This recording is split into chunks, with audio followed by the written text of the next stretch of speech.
Welcome, dear subscribers and curious listeners of my channel. Bringing a book to the screen is no easy task. The main thing is for the film to capture the soul of the story and preserve the key details as much as possible. But while a book can be any length, from 400 to even 800 pages, a movie usually gets 2, at most 2.5 hours. Only rare masterpieces dare to go longer, and there have to be good reasons for it. That's why the Harry Potter adaptations lost quite a few plot details. The problem is that these small details actually laid the groundwork for understanding many bigger events, and without them, viewers were left confused. Let's go through these puzzling film moments that the books answer directly. Enjoy the video. Number 1. How did the Weasley twins afford their shop? In order of the Phoenix, Fred and George Weasley make a dramatic exit from Hogwarts, and by the 6th film, they're proudly opening the doors of their shop in Diagon Alley. But where did they get the money? After all, the Weasley family was never wealthy. The younger kids wore hand-me-downs, and the parents had to save on everything. Opening a whole shop in a busy district would have required a hefty investment. The films leave this off-screen, but the books reveal it in just a few lines. After winning the Triwizard Tournament, Harry received 1,000 galleons. He didn't want to keep it for himself and gave it to the twins, asking them to use it to fulfill their dream of opening a joke shop. Number 2. The Shard. The mysterious shard played a key role when Harry and his friends were in danger, but the films barely explain it. The only thing viewers learn is that it's part of a large mirror that belonged to Aberforth Dumbledore. But how did Harry get this shard? Why did he keep it? In fact, it was one of a pair of two-way mirrors that Sirius gave Harry so they could communicate. Unfortunately, Harry figured out how to use it far too late. Number 3. Why Harry, Ron, and Hermione went to Hagrid at night. In Philosopher's Stone, the young trio decides to visit Hagrid in the middle of the night. On screen, it seems strange. Why go at night, and without the invisibility cloak? The result is predictable. Malfoy spots them and reports them to Professor McGonagall. In the book, it's different. First, Ron isn't there at all. He'd been bitten by Norbert the dragon and was stuck in the hospital wing. Second, Harry and Hermione planned to carry Norbert up to the astronomy tower to hand him off to Ron's brother Charlie, and they did it under the invisibility cloak. Malfoy figured out their plan because he found Ron's letter with the date and time of the operation. Number 4. How Ginny knew Harry had the diary. After Harry found Tom Riddle's diary and realized it was dangerous, the boys' dormitory was turned upside down the next day, and the diary disappeared. It turned out Ginny Weasley had taken it, having been under its influence all year. But the film never explains one key point. How did Ginny even know Harry had the diary? The book has the answer. On Valentine's Day, Harry and Draco had an argument in the corridor. During the scuffle, the diary fell out of Harry's bag onto the floor. Ginny saw everything and realized it was back in his possession. Number 5. The strange behavior of Expelliarmus. Expelliarmus is one of the most recognizable spells and Harry's favorite. In Prisoner of Azkaban, you can see its effect vary wildly. When Lupin enters the Shrieking Shack, he disarms Harry harmlessly. The wand simply flies out of his hand. But when Harry aims Expelliarmus at Snape, Snape is thrown backward and knocked out. Why such a difference? The book explains it logically. Expelliarmus was cast simultaneously by 3 people, Harry, Hermione, and Ron. The combined attack of 3 wands made it far more powerful. Number 6. Why Harry didn't ask adults for help. There's one scene where Harry tries to send Snape a message saying that the dog has been captured and is being held where it is hidden. But in the films, Sirius is never called the dog, making it hard for viewers to understand who he means. But the stranger question is this. After escaping from Umbridge, Harry and his friends head straight for the Ministry of Magic. They don't even try to contact adults, don't check whether Sirius is actually missing, don't ask for help. In the book, Harry is much more careful. He uses the fireplace to check the Order's headquarters. Kreacher lies to him, saying Sirius isn't home. Number 7, The Fate of Barty Crouch Jr. Goblet of Fire ended with one of the most intriguing twists. The real Mad-Eye Moody had been Barty Crouch Jr. in disguise, but the films left viewers with questions. What happened to Barty? Why wasn't he used as a valuable witness? This is especially odd in Order of the Phoenix, where the Ministry launches a smear campaign against Harry and Dumbledore. Barty's testimony could have confirmed Voldemort's return, but the problem was that when Minister Fudge arrived to question the prisoner, a Dementor gave him the kiss. After that, Barty was useless. He could no longer speak. Number 8. Why Pettigrew stayed a rat for so long. Peter Pettigrew survived because no one ever thought to suspect a rat. After Voldemort's fall, everyone believed Sirius Black had murdered Peter in a crowded street. All that was left was a bloody robe and a severed finger. In Prisoner of Azkaban, Cornelius Fudge even calls Pettigrew the hero who died trying to stop Black. For 12 years, that story kept Peter safe. No one searched for him because they thought he was already dead. While living as Scabbers, he never used a wand or any spell that could reveal him.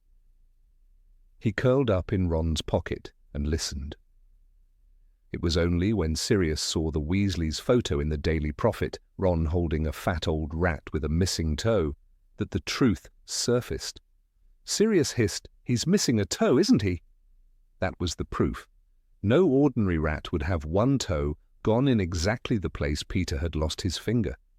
In all those years, even Dumbledore never guessed the boy's pet was a murderer hiding in plain sight. Number 9. Why Dumbledore didn't use a time turner. Dumbledore never trusted time turners for grand heroics. In Prisoner of Azkaban, he warns Hermione that even the smallest changes in the past can unravel everything. "You must not be seen," he says gravely.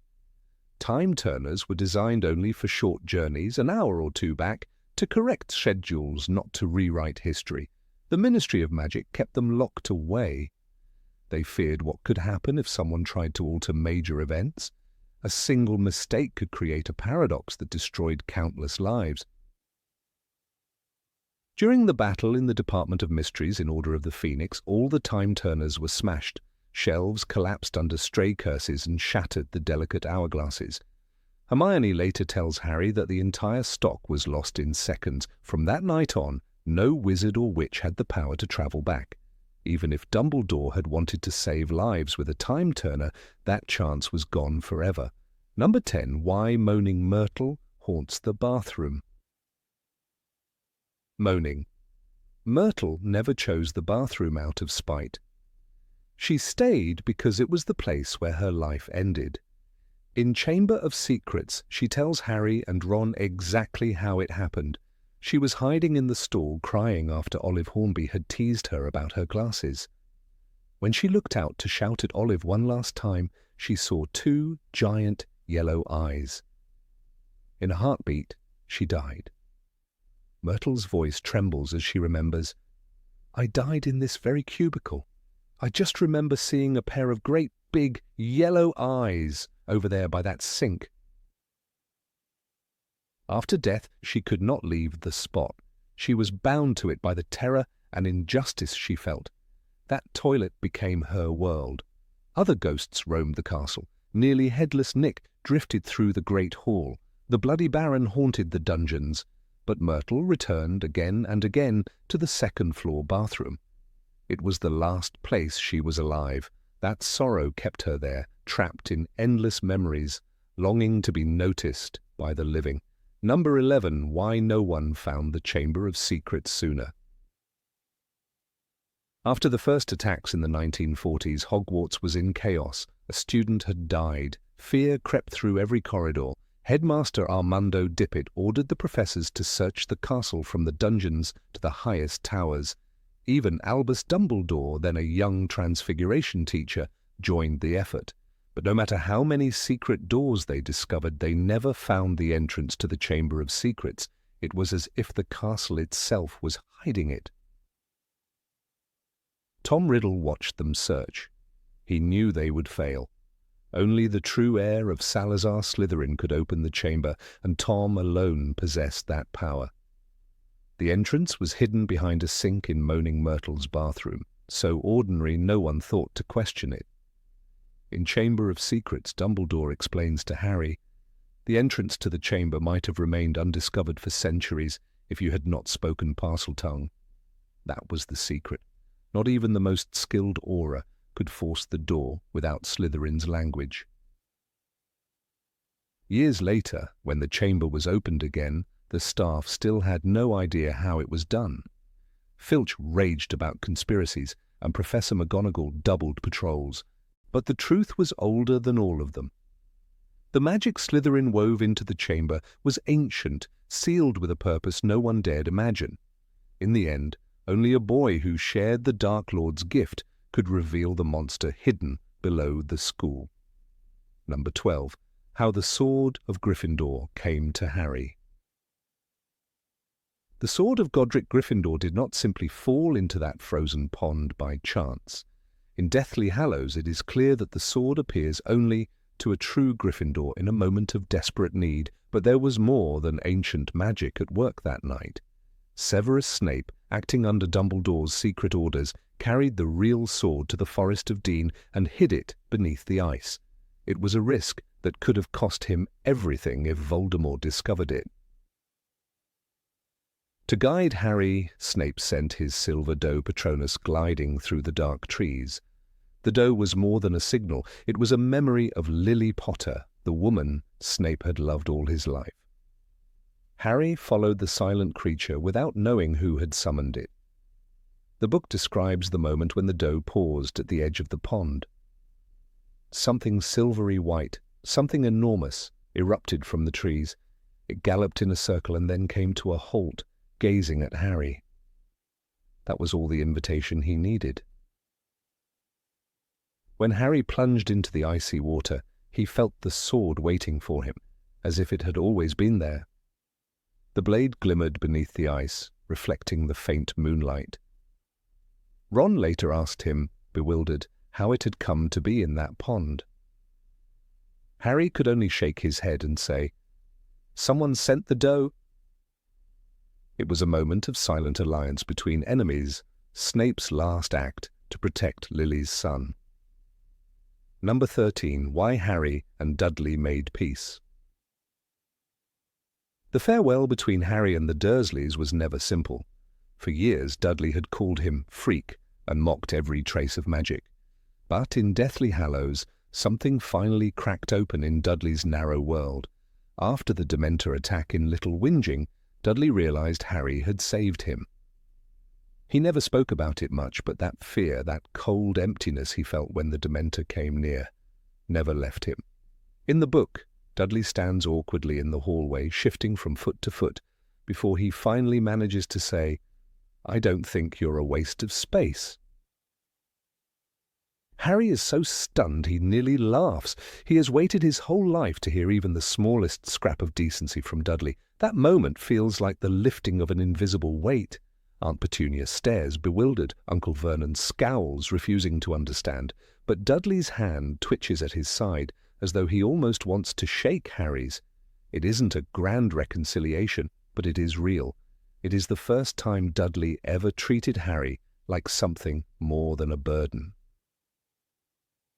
Later, Harry tells himself that those words meant more than any apology. The book describes the moment simply but powerfully. The idea of Dudley's hand trembling in Harry's shook him more than he cared to admit. It is proof that even the cruelest habits can change. Dudley had been shaped by fear and by his parents' bigotry, but he was still a boy capable of gratitude.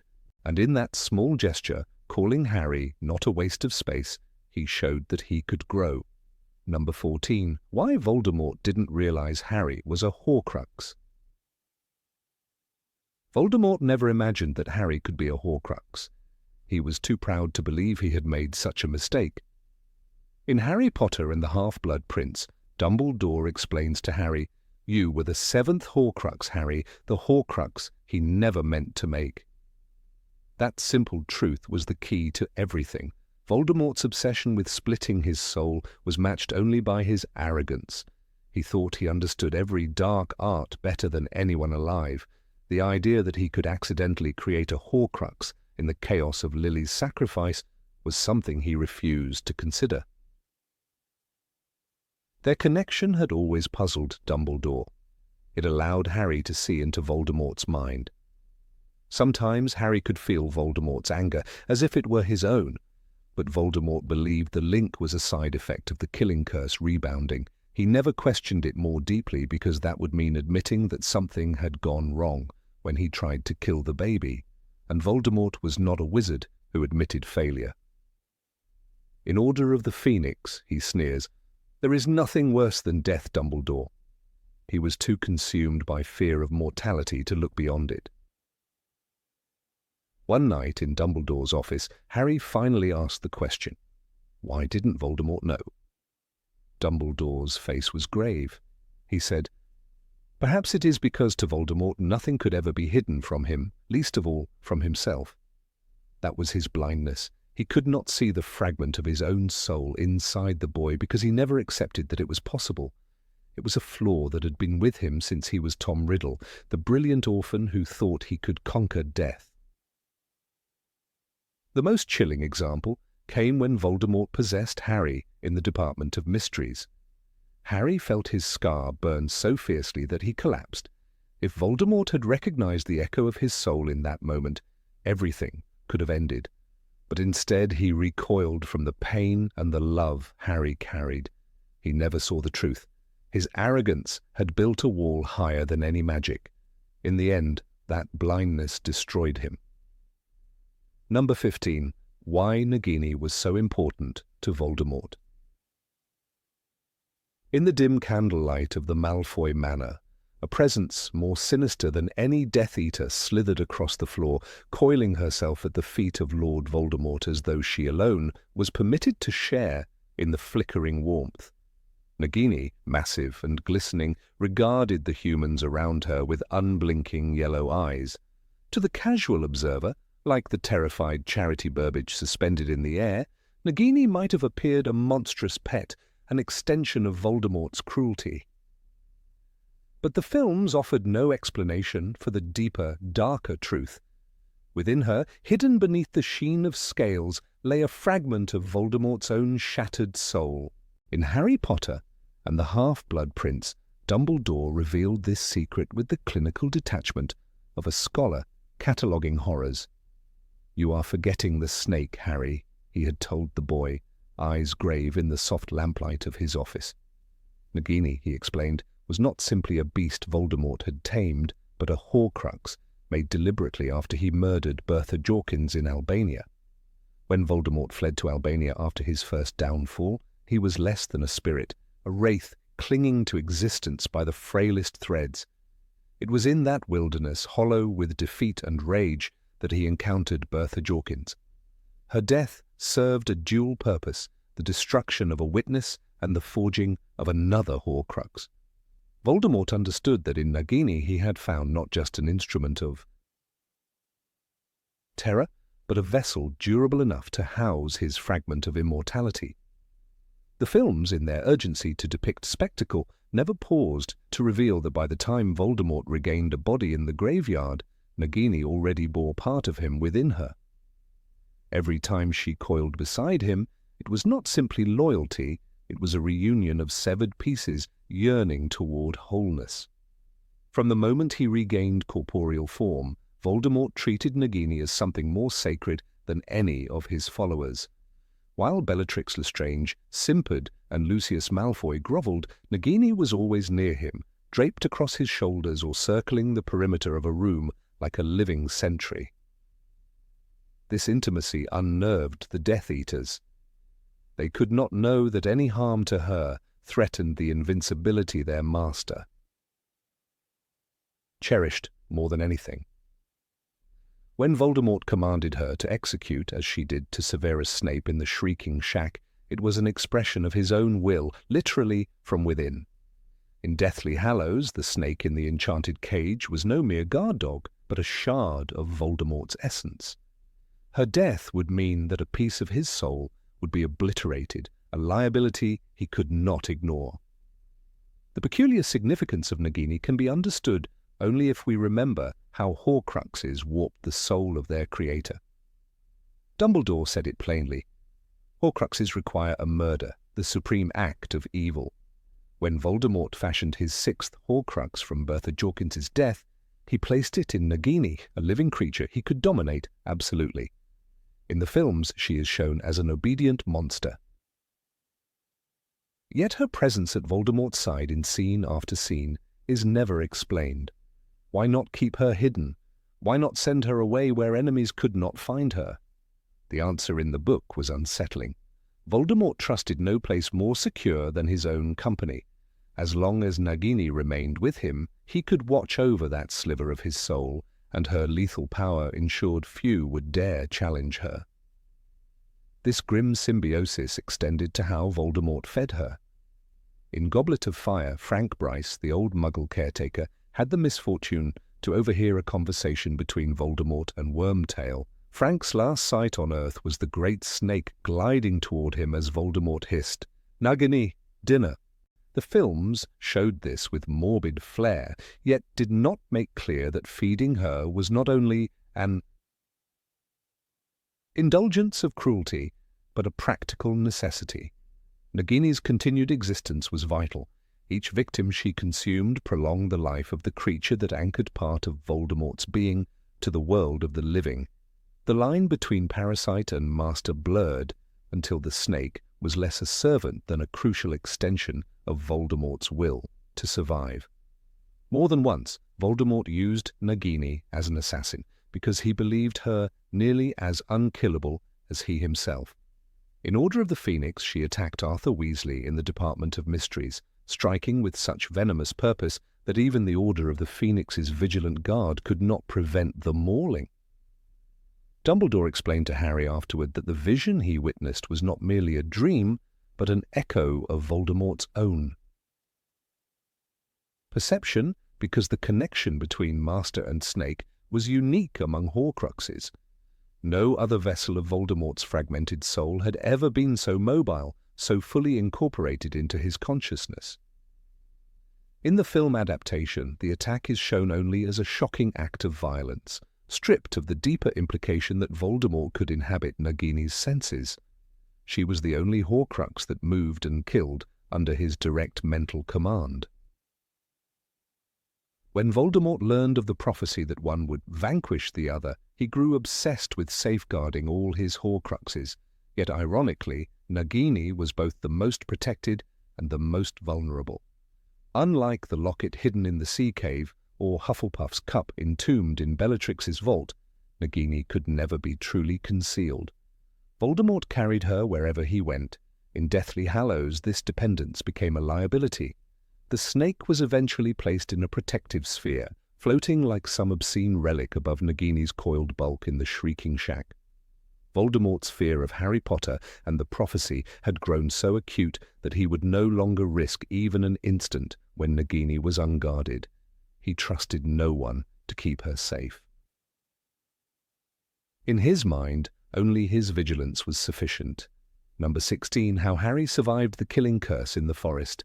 In the glade where moonlight threaded itself between ancient trees, the shape of Harry Potter stood, ragged and trembling, facing the dark figure whose very name had become the measure of terror. In the film version of Deathly Hallows, the scene arrives like a thunderclap. Harry meets Lord Voldemort in the Forbidden Forest, and the green light of the killing curse strikes him down. His limp body is cradled by Hagrid and carried back to Hogwarts, while the watching audience is left with a single haunting impression. Harry has died and somehow returned, but the film, for all its grandeur, drapes this resurrection in mystery. It offers no clear reason why Voldemort's curse, the very spell that had killed so many before Harry, should fail to finish him at last. To the uninitiated, it feels like destiny intervened without explanation, a triumph of fate over logic. Yet within the pages of J.K. Rowling's 7th book, the truth is not only revealed but laid out in luminous detail, a truth anchored in the blood that pulsed beneath Harry's scar.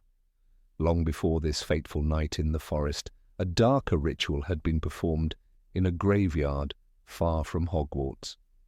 In Harry Potter and the Goblet of Fire, Lord Voldemort clawed his way back to a body, twisted and reborn by an ancient alchemy that demanded 3 ingredients: the bone of his father, flesh of a servant, and, crucially, blood of an enemy.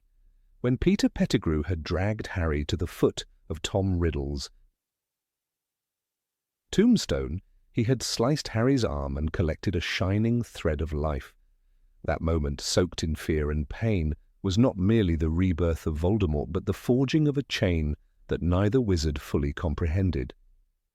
In Voldemort's own words, "You see, I think how foolish it was to suppose that this boy could ever have been stronger than me." But in taking Harry's blood into himself, he had made a wager he would later regret. He thought he was protecting himself from the sacrificial protection Lily Potter had left behind when she died for her son.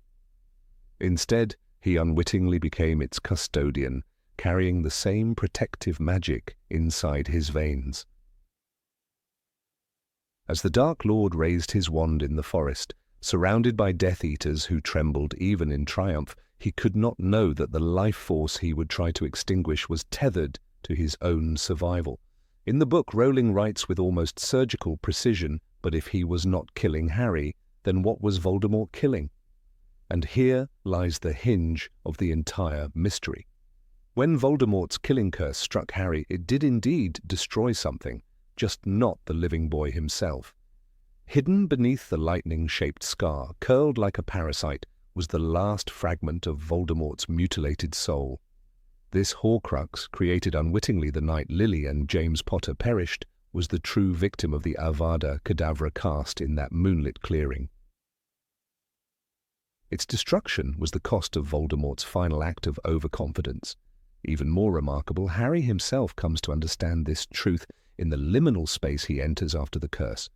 Rowling crafts this place as a dreamscape version of King's Cross Station, where white mist seems to breathe and the air tastes clean. In this vision, Harry sees the shriveled, flayed creature that is all that remains of Voldemort's accidental Horcrux. Dumbledore stands beside him, a figure of sorrow and calm, and offers the answer no film ever dared to spell out. He took your blood believing it would strengthen him. He took into himself a tiny part of the enchantment your mother laid upon you when she died for you. His body keeps her sacrifice alive. These words slice through confusion, clarifying that Voldemort's own existence had become a perverse anchor for Harry's life. As long as Voldemort's heart continued its foul rhythm, Harry's own spirit could not be severed from the world of the living. To grasp why Voldemort's hubris led him here, one must trace the shape of his beliefs. He was a wizard who rejected love as weakness and considered sentiment a delusion. So he viewed the ancient magic of Lily's sacrifice as something that could be conquered by force, nullified by simply consuming the blood it had protected. This was why he chose to use Harry's veins to forge his new flesh. He imagined it would grant him immunity from all Harry's advantages. Instead, it bound their fates more tightly than before, in an irony so profound it could only have arisen from the arrogance of a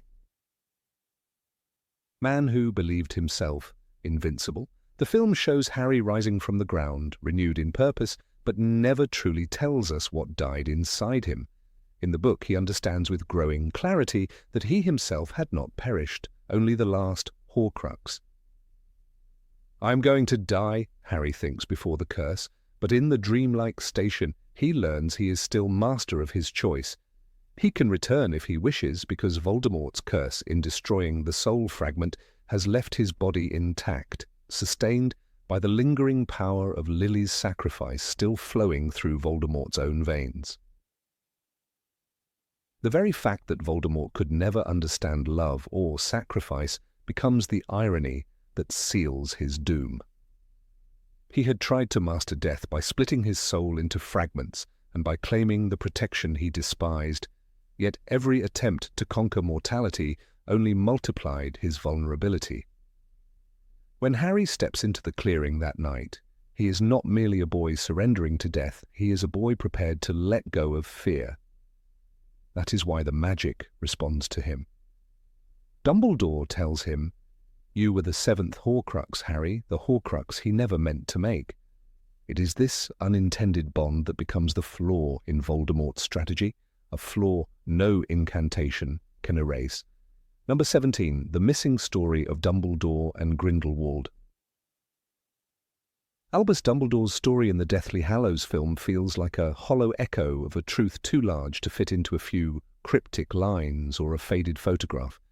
In the movie, all we see is Aberforth's bitterness and a brief mention of a duel, but none of the dangerous brilliance that once defined Dumbledore's bond with Gellert Grindelwald. The book, however, paints a portrait of two boys who were prodigies and visionaries, two minds so alike in their hunger for magical greatness that they became inseparable. As Rita Skeeter writes in her scandalous biography The Life and Lies of Albus Dumbledore, "For the greater good became their slogan, their justification for whatever atrocities they might commit in pursuit of power." This line alone reveals the chasm between what the film hinted at and what the book dared to expose. Dumbledore and Grindelwald were more than rivals. They were twin flames that almost burned the entire world to ashes. Dumbledore had returned to Godric's Hollow in the summer of his mother's death, believing he would find a life of modest scholarship and quiet guardianship over his damaged sister, Ariana. Instead, he found Gellert. In the book, Rowling describes their first meeting with a detail the film never attempted to capture. Grindelwald was golden-haired, merry-eyed, and brilliant. He recognized at once the intellect that matched his own.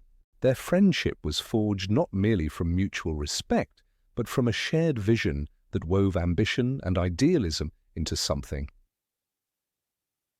perilous. They dreamed of overturning the statute of secrecy and establishing wizardkind as the benevolent rulers of Muggles, convinced their power would end wars and suffering. But behind the benevolence lay a chilling arrogance. They believed they knew best, and no ordinary human could be trusted with freedom. Rowling makes it clear that Dumbledore's guilt was not only over Ariana's death, but over the entire philosophy he helped nurture. The book offers this unflinching confession. I had learned that I was not to be trusted with power. Dumbledore recognized that his ambition was rooted in something darker, a desire for glory and mastery. This is why he recoiled from ministerial office and why he deferred the final confrontation with Grindelwald for so many years. The film's failure to show this internal battle strips away one of the most poignant truths about Dumbledore. He was a man who understood that the road to hell is paved with the best intentions. Their plans crystallized around the quest for the Deathly Hallows themselves. While the film presents the Hallows as mythic relics, it doesn't clarify that Grindelwald's theft of the Elder Wand was an extension of the ideology he shared with Dumbledore. When Grindelwald left for Durmstrang, he had already become obsessed with the Hallows as the ultimate tools to subjugate Muggles. Together, he and Dumbledore dreamed of uniting the Hallows to become masters of death. That phrase, so triumphant in theory, was in truth an excuse to rationalize domination. This ambition turned lethal in their final argument. As Aberforth confronted them, accusing Albus of neglecting Ariana, a three-way duel erupted. The curse that killed Ariana was never traced to a wand, and that uncertainty gnawed at Dumbledore's conscience for the rest of his life. The book tells us that the duel left Godric's Hollow in ruins, a literal battlefield of teenage arrogance. It ended the friendship instantly. Grindelwald fled, eventually to carve a swathe of terror across Europe, razing Nurmengard Fortress and enslaving all who defied him. Dumbledore, in contrast, retreated into academia and atonement. The film shows none of this, just vague allusions and a stolen glance at a newspaper clipping. Without the context of their ideological bond, viewers cannot appreciate why Dumbledore delayed confronting Grindelwald for decades. The truth is that he feared not just Grindelwald's power, but his own desire to reclaim their shared dream. Rowling emphasizes that Dumbledore saw in Grindelwald both a mirror and a temptation. In the Deathly Hallows, he tells Harry, "I was gifted, I was brilliant, I wanted to escape, I wanted to shine, I wanted glory." These words ring with a humility born of years of regret. Dumbledore's brilliance was not an unblemished gift, it came entwined with a moral blindness. The film's omission of this history denies viewers the chance to understand why Dumbledore never accepted the post of Minister for Magic, despite repeated offers. He knew that even noble ends could turn monstrous under his leadership. One striking absence in the film is the specific detail of Grindelwald's theft of the Elder Wand from Grigorovich. In the book, this event is not just a display of cunning, but a symbolic act. The Elder Wand was the physical embodiment of their youthful ambitions, the tool by which they might have conquered death and all who opposed them. When Grindelwald finally wielded it against Dumbledore in 1945, it was not merely an ordinary duel, but the culmination of everything they once planned together. That final battle, unseen in both book and film, was more than a contest of magic. It was an exorcism of a shared past. The film also fails to acknowledge that Grindelwald's defeat was Dumbledore's most personal victory and his deepest wound. For nearly 50 years, Dumbledore delayed the confrontation, paralyzed by guilt and love. The book is explicit about this paralysis. "I delayed meeting him until finally it would have been shameful to refuse the duel any longer," he confesses. This hesitation is not cowardice, but the final price of having once loved the boy who became a monster. This is why, when Voldemort approaches Grindelwald in Deathly Hallows, Grindelwald refuses to betray Dumbledore and laughs in Voldemort's face. Even at the end, a twisted fragment of respect remained between them, something the film never depicts. Number 18, Why House Elves Didn't Help More. In the dim corridors of Hogwarts, where portraits whispered and suits of armor clanked in secret, there thrived an entire hidden population that the films reduced to near silence, the House Elves. One of the most glaring omissions in the cinematic retelling of Harry Potter's story is precisely how critical these elves were, not only as background helpers, but as players in the unfolding struggle against Voldemort. Readers of the books will remember that the House Elves' influence never simply vanished after Chamber of Secrets and Goblet of Fire. The elves' continued presence, especially in the kitchens, shaped the daily life of the castle and reflected a deeper theme, the fight against indifference and exploitation. When the films neglected this, they deprived audiences of a layer of meaning and a band of quiet heroes whose contributions were as real as any wizard's spell. In Order of the Phoenix, the House Elves made a reappearance that film audiences never witnessed. When Harry, Ron, and Hermione first entered the Hogwarts kitchens, they were greeted by Dobby and Winky, who had both come to work there after leaving their former masters. Dobby's loyalty to Harry had not wavered, and he proudly showed them the kitchen's wonders. Long wooden tables groaned under piles of pies and cauldrons of bubbling stew, tended by dozens of elves wearing spotless linen. It was in that steamy warmth that Hermione felt the first stirrings of her mission to free them from what she perceived as bondage. She founded SPEW, the Society for the Promotion of Elfish Welfare, and began campaigning for their rights. "You know, house elves get a very raw deal," she declared. The elves' persistent presence in the books carried this subplot across several volumes, adding complexity to Hermione's character and the moral landscape of the wizarding world. Readers also witnessed Dobby's role expand well beyond his first frantic attempt to save Harry's life. In Half-Blood Prince, Dobby and Kreacher both became essential to Harry's surveillance of Draco Malfoy. When Harry ordered Kreacher to follow Draco, it was Dobby who loyally reported back. The passage in the book says Dobby and Kreacher had been tailing Draco Malfoy for days, slipping after him unseen. This detail is vital because it was part of Harry's growing suspicion about Malfoy's activities, which later proved to be linked to the cursed cabinet.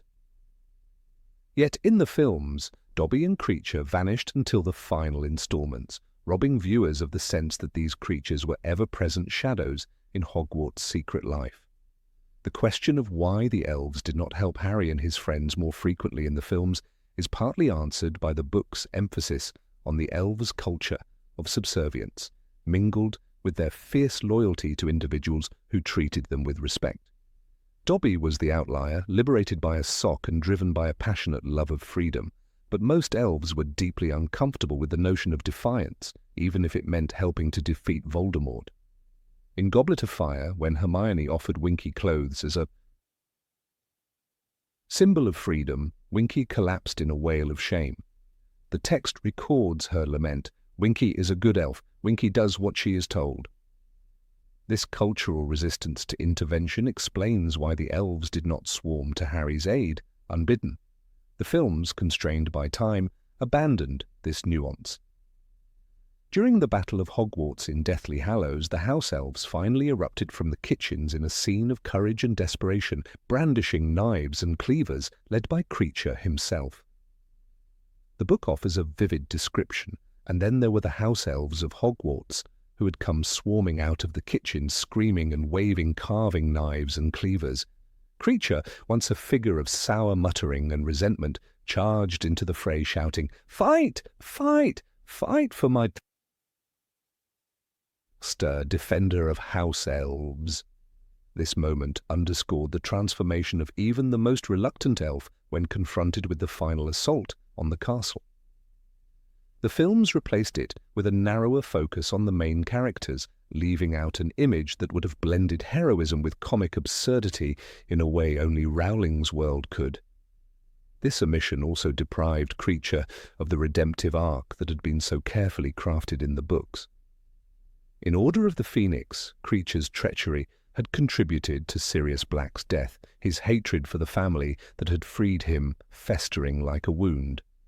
Yet by Deathly Hallows, Harry had treated Kreacher with unexpected kindness, even gifting him the locket of Regulus Black as a token of respect. The text notes that Kreacher had not uttered a single word of abuse, and even began cooking and cleaning with quiet devotion. His ultimate rallying cry in defense of Hogwarts was a culmination of this change, a moment of loyalty earned, not demanded. Without showing Kreacher's gradual transformation, the films left his final charge unexplained and emotionally hollow. The house elves' continuing relevance is also woven into the domestic heartbeat of Hogwarts. The daily feasts, the perfectly polished floors, the warmth that pervaded the Great Hall on stormy nights, all were the handiwork of unseen elves.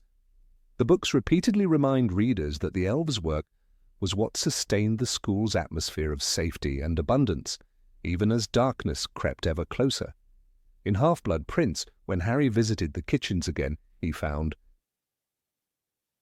the elves labouring tirelessly, oblivious to the students' anxieties. Dobby alone was eager to help Harry, while the others remained wary of any disturbance to their traditions. "They does not want me to be free, Harry Potter," Dobby confessed. "They thinks Dobby is strange." These lines show that the elves' absence in the films wasn't just a missing cameo, it was the erasure of an entire hidden culture. One of the most poignant examples of how elves remain part of Harry's struggle comes from Deathly Hallows, when Dobby risked everything to save the prisoners from Malfoy Manor. Emerging in a burst of apparition, he declared, "Dobby has come to rescue Harry Potter."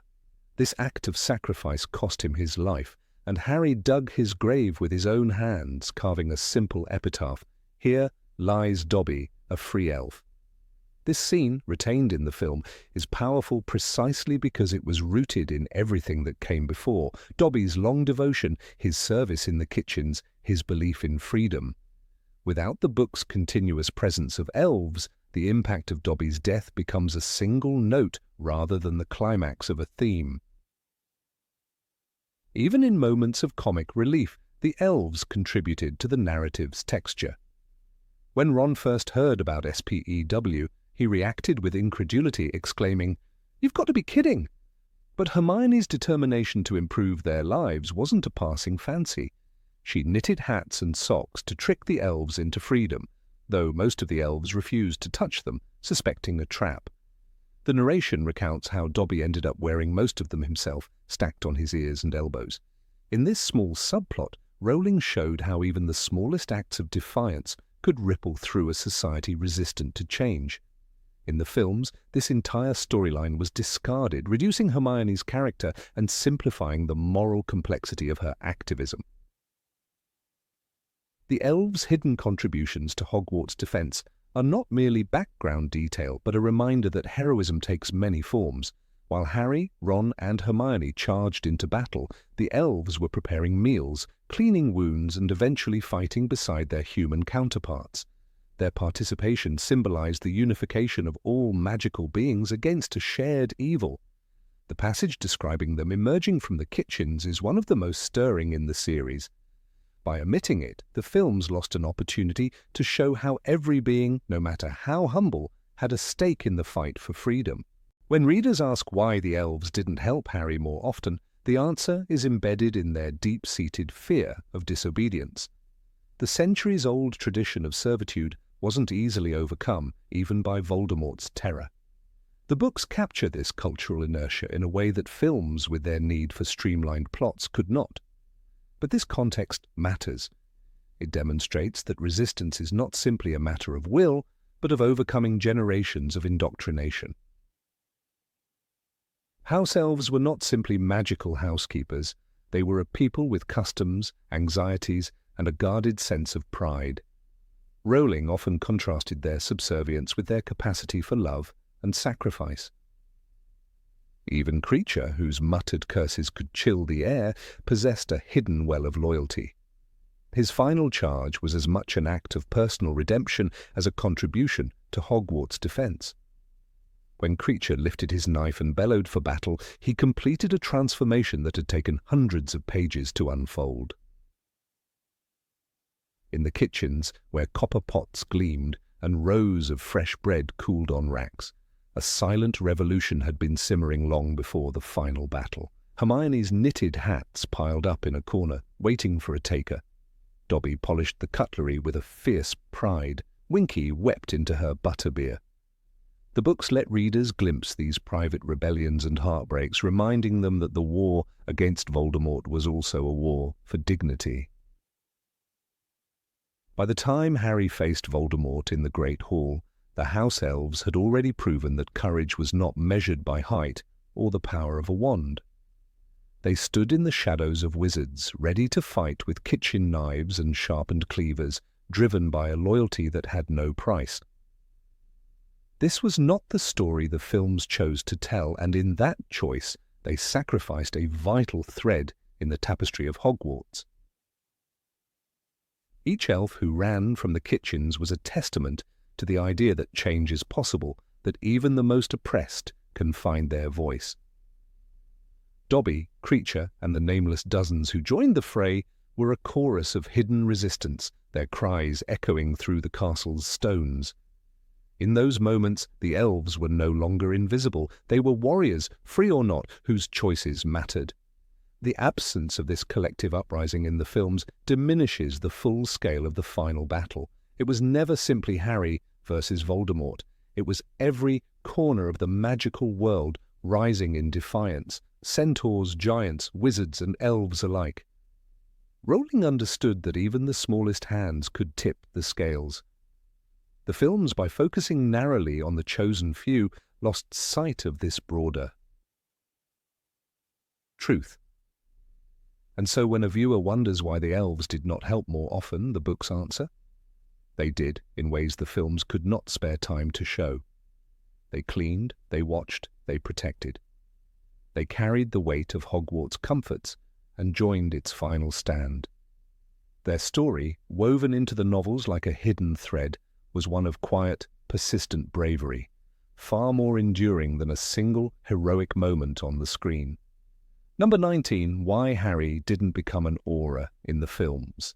Harry Potter stood on platform 9 3/4, the scar on his forehead hidden beneath a shock of unruly black hair, his green eyes fixed on the gleaming scarlet train. In the final moments of the Deathly Hallows film, he appeared as any father might, older and subdued, watching his son James dart ahead, and little Albus lingering close.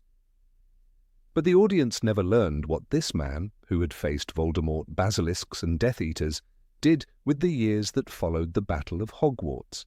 In that quiet epilogue, no hint emerged of his path, leaving only an ambiguous tableau of domestic contentment that seemed almost to erase the journey that had shaped him. In the books, however, J.K. Rowling spared no detail in resolving Harry's purpose. She confirmed, both in interviews and on Pottermore, that Harry entered the Auror office immediately after the war. He did not return to Hogwarts to complete his final year, although Hermione Granger chose to finish her studies. Instead, Harry and Ron Weasley joined the Ministry of Magic under the leadership of Kingsley Shacklebolt, who became minister. There they helped transform the Auror department from a suspicious, occasionally corrupt organization into an honorable force dedicated to hunting down the last of the dark wizards. It was a decision born of conviction, the logical culmination of everything Harry had fought to protect. One of the most telling statements Rowling ever made on the subject appeared in an interview recorded shortly after the publication of the final book. She explained that Harry revolutionized the Auror department, purging it of prejudice and secrecy. He eventually rose to become its head before he turned 40.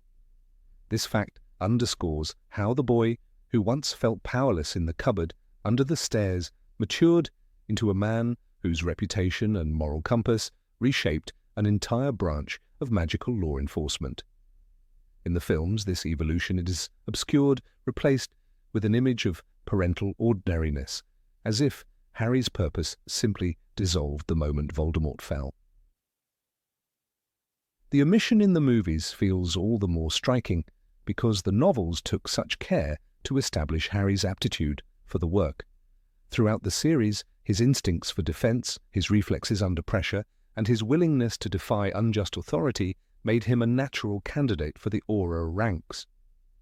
In Order of the Phoenix, when Mad-Eye Moody shows Harry the original photograph of the First Order of the Phoenix, Harry lingers over the faces of the people who laid down their lives to resist Voldemort. This glimpse of sacrifice imprinted itself on his conscience.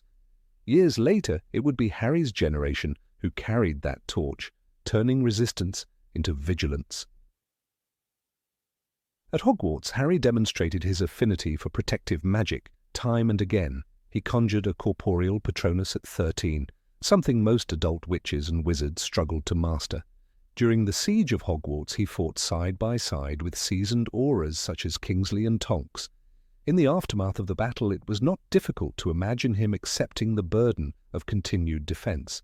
The book ends with the reassuring knowledge that Harry did not simply step away from danger, but instead chose a life of steady service, so others might never know the terror he endured.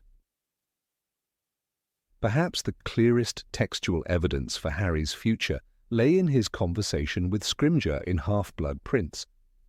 The minister tells him, "You'd be a fool not to join the Aurors, Potter." Although Harry bristles at Scrimgeour's manipulations, the suggestion resonates. In that moment, Rowling planted the seed that his future was entwined with the Auror office. The films never revisited this moment, nor did they draw the connection between Harry's resistance to Scrimgeour's ulterior motives and his later embrace of the Auror cause under Kingsley's honest leadership. By the time of the epilogue in the novel, 19 years had passed.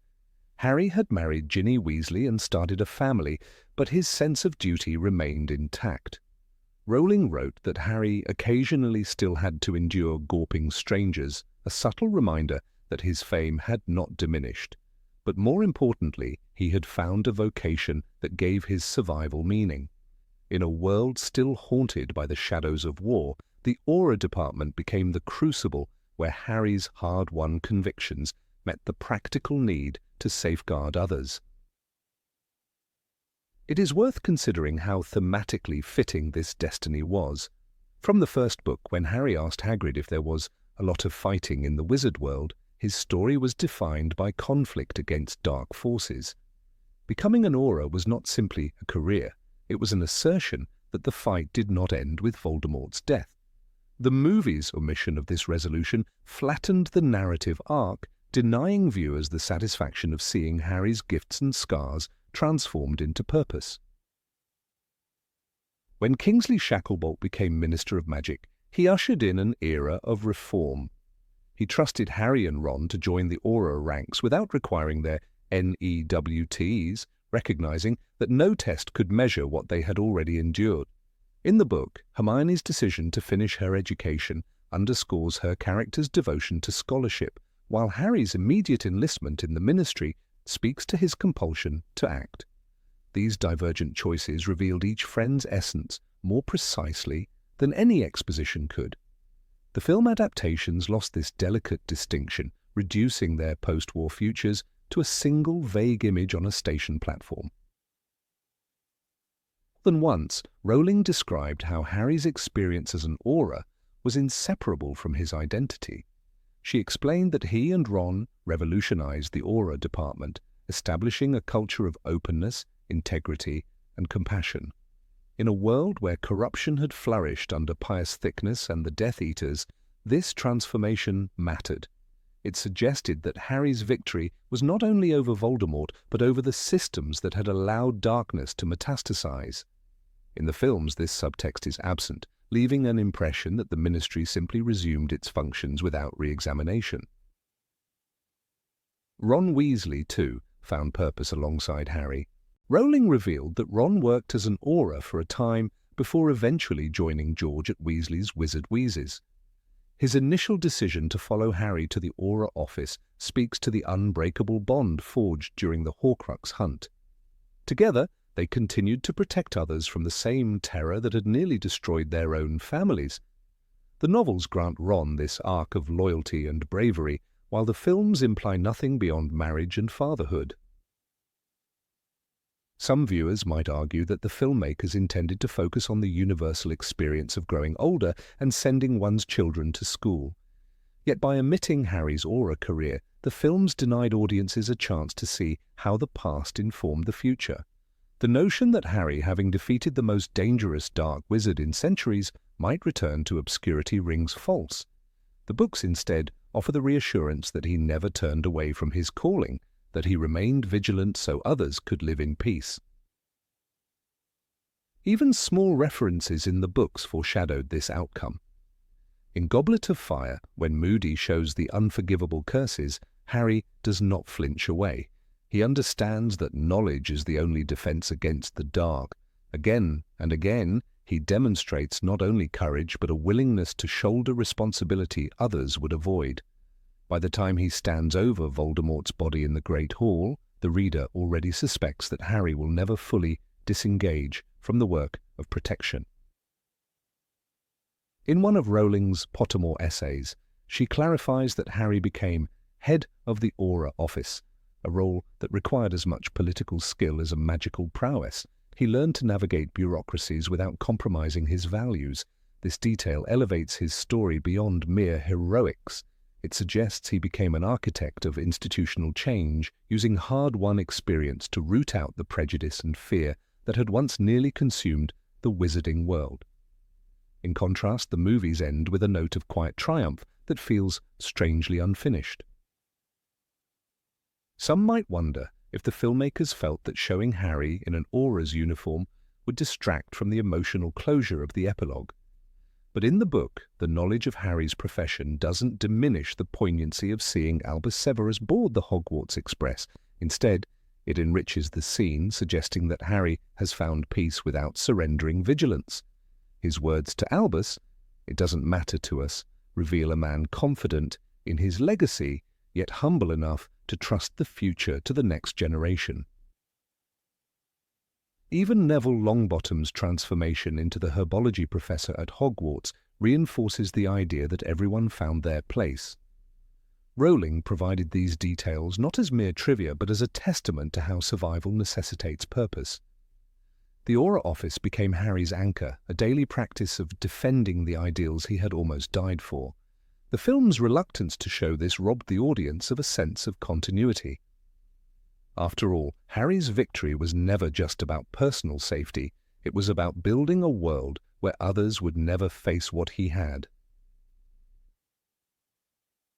A single quote from Deathly Hallows captures the spirit of his vocation.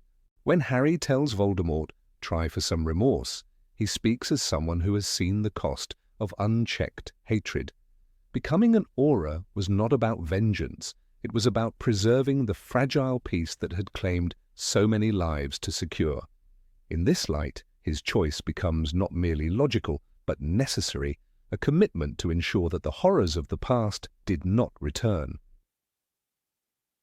One can imagine that the adult Harry, standing in the ministry corridors lined with portraits of past Aurors, felt a quiet satisfaction.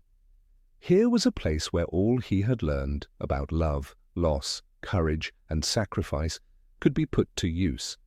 That vision of Harry, older but unbowed, is absent from the cinematic epilogue. Yet in the books and Rowling's own words, it stands as the truest end to his journey. He did not retreat into anonymity, he stepped forward into service. For readers, this knowledge brings a sense of closure the films never offered. When they close the final pages of Deathly Hallows, they know that Harry Potter, the boy who lived, became a man who chose to live for others. He carried his wand not as a relic of battle, but as a promise to guard against darkness wherever it appeared. That choice defines him far more than the quiet moment on platform 9 3/4 ever could. Number 20, Why Voldemort Couldn't Love.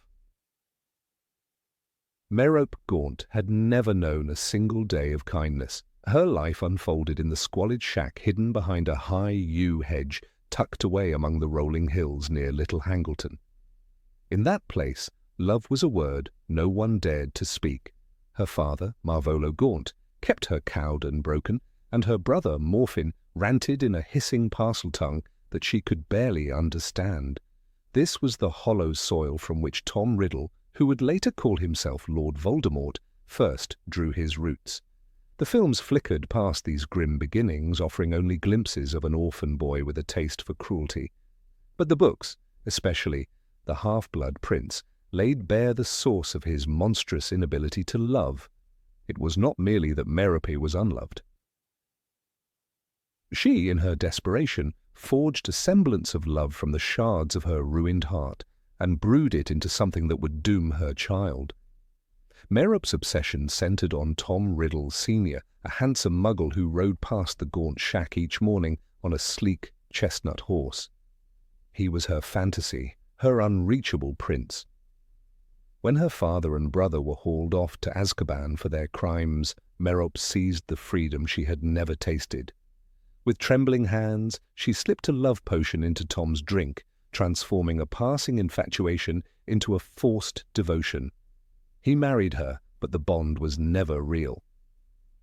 In The Half-Blood Prince, Dumbledore later told Harry that Merope either grew weary of sustaining the lie or deluded herself into believing her husband's affection would survive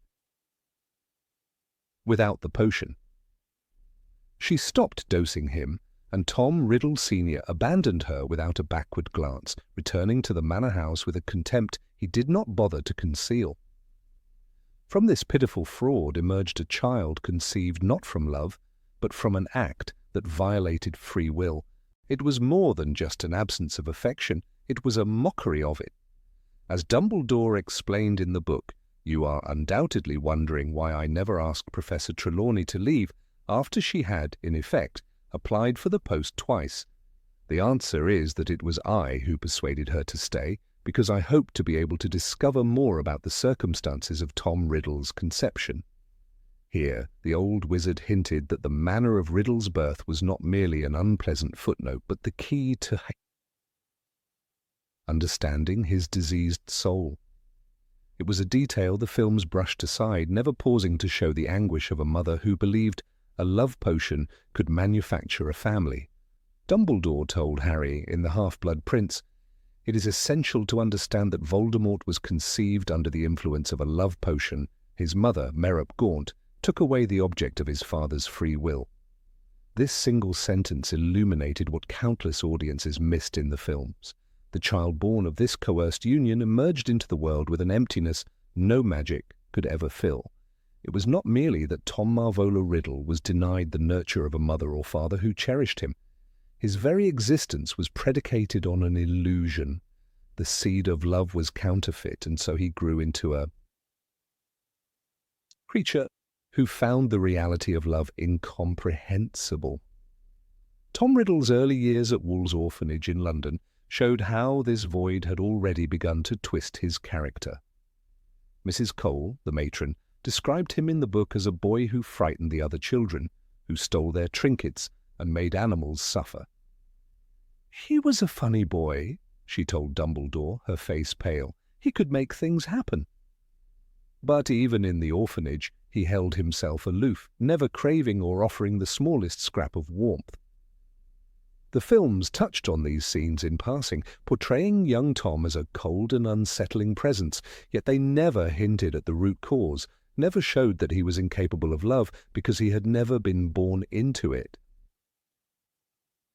This revelation cast Voldemort's entire life in a tragic light.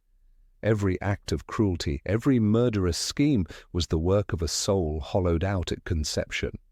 When Harry later witnessed Voldemort's fragmented spirit beneath the bench in King's Cross, a whimpering, flayed thing, he felt revulsion but also pity. This shriveled creature was what remained of the boy who could not feel love. It was the ultimate consequence of Merope's fatal choice. The belief that love could be brewed like a potion and forced on another. The films showed the horror, but skipped the explanation, leaving many to assume Voldemort was merely evil by choice, rather than born with a wound no healing charm could mend. The contrast between Voldemort and Harry underscored this tragedy. Both were orphans, both marked by prophecy, both forced to grow up without parents. Yet Harry had been conceived in love and protected by it. His mother's sacrifice bound him to a magic Voldemort could never comprehend. Dumbledore told him, "Your mother died to save you." If there is one thing Voldemort cannot understand, it is love. In the films, this idea remained abstract, a vague notion that love was stronger than hate, but the books grounded it in the circumstances of birth. Harry was the product of real devotion. Tom was the product of a lie. This difference was why one boy grew to become a protector, while the other became a tyrant. Even in his pursuit of immortality, Voldemort betrayed his emptiness. The Horcruxes he made were a testament to a soul already damaged beyond repair. Each murder he committed split his spirit further, but the first fracture had occurred the moment he drew his first breath. It was the paradox of Voldemort's existence. He sought power to fill the void left by an absence of love, yet the more he murdered to secure his power, the more incapable of love he became. No potion could change this. No spell could forge the humanity he lacked. In one of the most poignant moments in The Half-Blood Prince, Dumbledore said, "You place too much importance, and you always have done, on the so-called purity of blood. You fail to recognize that it matters not what someone is born, but what they grow to be." Yet Voldemort's birth mattered in a way few understood. He was born without the capacity to care for another human being because he had been conceived in a moment that mocked all natural affection. The films never let audiences see Merop's desperation, her sorrow, her belief that a love potion was her last chance at happiness. They never revealed that the Dark Lord's greatest weakness was not arrogance or rage, but this simple, irremediable absence. As he grew older, Voldemort came to regard love as a contemptible weakness. In the books he told Dumbledore, "I have seen your heart, and it is mine." Yet he could never fathom that love was the force that protected Harry and ultimately destroyed him. The films presented this confrontation as a clash of wands and wills, but the books showed it was also a clash of souls, one wounded beyond redemption and one made whole by sacrifice. The Dark Lord's power was built on fear because he had never tasted any other connection. He could dominate minds and command loyalty through terror, but he could not inspire true allegiance born of respect or affection. When Voldemort murdered his father and grandparents, he believed he was reclaiming power stolen by his mother's disgrace, but in truth he was only proving that he had no tether to humanity. His Muggle father's rejection had planted in him a hatred so profound he would spend his life trying to erase it, to prove he was above love. But the wizarding world was never fooled. Dumbledore, Snape, and eventually Harry understood that Voldemort's scorn for human feeling was born of envy and fear. He envied those who could love because he never could. In a memory Harry viewed in the Pensieve, Merope appeared wan and hollow-eyed in a London orphanage, giving birth alone. She named the child Tom Marvolo Riddle and died shortly after. No one cradled the newborn with tenderness. No lullaby eased him into sleep. Even in that first hour of life, Voldemort was utterly alone. This scene never appeared in the films. It was in the book alone that readers could see the final cruelty. A mother who died believing her son would inherit the love she had tried to steal. In the end, Voldemort's downfall was not only prophesied, but inevitable. He could not grasp why Harry's friends stood beside him, why Dobby died to save him, why Narcissa Malfoy chose to lie to him in the Forbidden Forest to protect her son. These were gestures of love that Voldemort could never reciprocate, never even recognize. As Dumbledore told Harry, that which Voldemort does not value, he takes no trouble to comprehend. In this ignorance lay his destruction.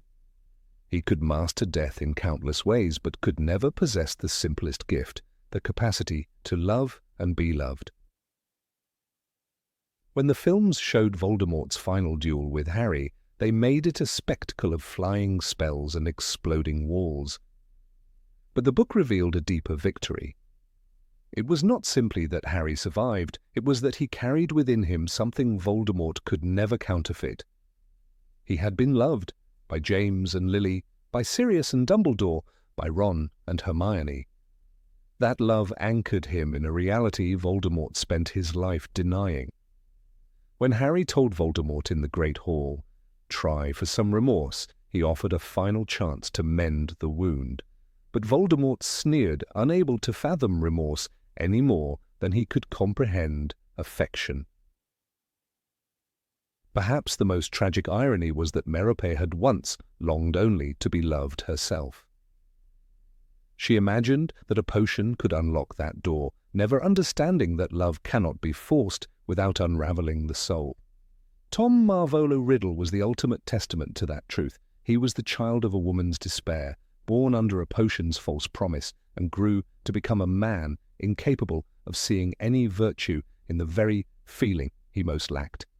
The films offered shadows of this story, but it was in the pages of the Half-Blood Prince that the full sorrow of it unfolded, revealing that Voldemort's incapacity for love was not just a flaw, but a curse placed upon him before he ever drew breath. Number 21. How Hermione Erased Her Parents' Memories.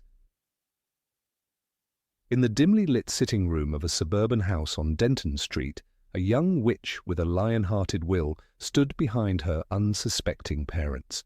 Hermione Granger knew this moment would define the rest of her life, though no one else would ever understand the precise weight she carried. In the film version of Deathly Hallows, this pivotal act flashed by in a brief montage, a wand raised, a murmur of incantation, and her image vanished from the framed photographs as if she had never been born. It was a moment designed for cinematic efficiency, a visual shorthand that reduced her sacrifice to a few seconds of melancholy music. But in JKB, Rowling's original text, the truth behind Hermione's choice was far more harrowing and infinitely more complicated, showing a depth of love and terror that few could ever fathom. Hermione did not simply remove herself from her parents' memories like one might erase a chalk drawing from a board. Instead, she performed a complex charm that not only obliterated their recollection of her existence, but also rewrote the fabric of who they believed themselves to be. She transfigured their very identities, crafting a false narrative so seamless that no trace of their daughter remained in their consciousness. Her father, Wendell Wilkins, believed he was a successful dentist with no children, and her mother, Monica Wilkins, embraced this fiction without suspicion. They left England and settled. In Australia, under those fabricated identities, carrying nothing of the life they had actually built, no echoes of their daughter's laughter in the corridors of their memories. This rewriting of reality was not some impulsive flourish of teenage rebellion or melodrama. Hermione had prepared for it meticulously. She pored over dusty volumes in the Hogwarts library, searching for the most sophisticated variations of memory charms and muggle-repelling spells. Her research was exhaustive. She could not risk imperfection. If even a sliver of recollection remained, a fleeting familiarity at the sight of her face in a newspaper, her parents would have been vulnerable to Voldemort's Death Eaters. This was the war that children were forced to fight, a conflict so all-consuming it required them to sever the ties to their own blood in order to survive. The book describes the choice with a tragic clarity that the film never conveys. Hermione confessed to Harry and Ron in hushed tones that she had modified my parents' memories so that they're convinced they're really called Wendell and Monica Wilkins, and that their life's ambition is to move to Australia, which they have now done. This was not a throwaway detail. It was a testament to the lengths she was willing to go to protect the people she loved most. By changing their names, their ambitions, and even their understanding of themselves, Hermione built a fortress around them that no Death Eater could breach. Voldemort might have conquered the Ministry, he might have terrorized half the wizarding world, but he would never find Hermione's parents because, to any observer, including themselves, they no longer existed as the Grangers. In the film's fleeting depiction, it seemed as though Hermione's action was a one-way obliteration, as if she could never undo the spell she had cast. Viewers were left with the haunting impression that she had destroyed her own family ties forever. But the novel makes clear that her sacrifice, though profound, was also reversible. She did not intend to orphan herself permanently. After Voldemort's defeat, Hermione travelled to Australia to find her parents and lift the enchantment. She restored every memory she had concealed, returning the truth to their minds and reclaiming her place as their daughter. This act of restoration is never dramatized in the films, depriving the audience of the closure and redemption that Rowling so carefully wove into the narrative. Some critics of the films have argued that this omission weakens the emotional stakes of Hermione's story. Without seeing her painstakingly reclaim her parents, viewers are denied the full arc of her sacrifice, the devastation of erasure, the agony of separation, and the ultimate healing of reunion. The text insists that her love was strong enough to both sever and rejoin the bonds of family. In contrast, the films reduce this monumental choice to a mere visual flourish, as if all it took to erase a childhood was the flick of a wand and a blank expression. The truth was that Hermione's decision nearly broke her, and it was only her unshakable resolve that carried her through. Hermione's choice is also a commentary on the terrifying power of magic. It is one thing to imagine charms and curses as tools of defense or aggression, but to witness a teenage girl transform her own parents' identities illustrates how absolute that power can be. In Deathly Hallows, Rowling shows that magic can do more than simply wound or protect. It can rewrite the very core of a person's reality. For Hermione, this realization was not theoretical.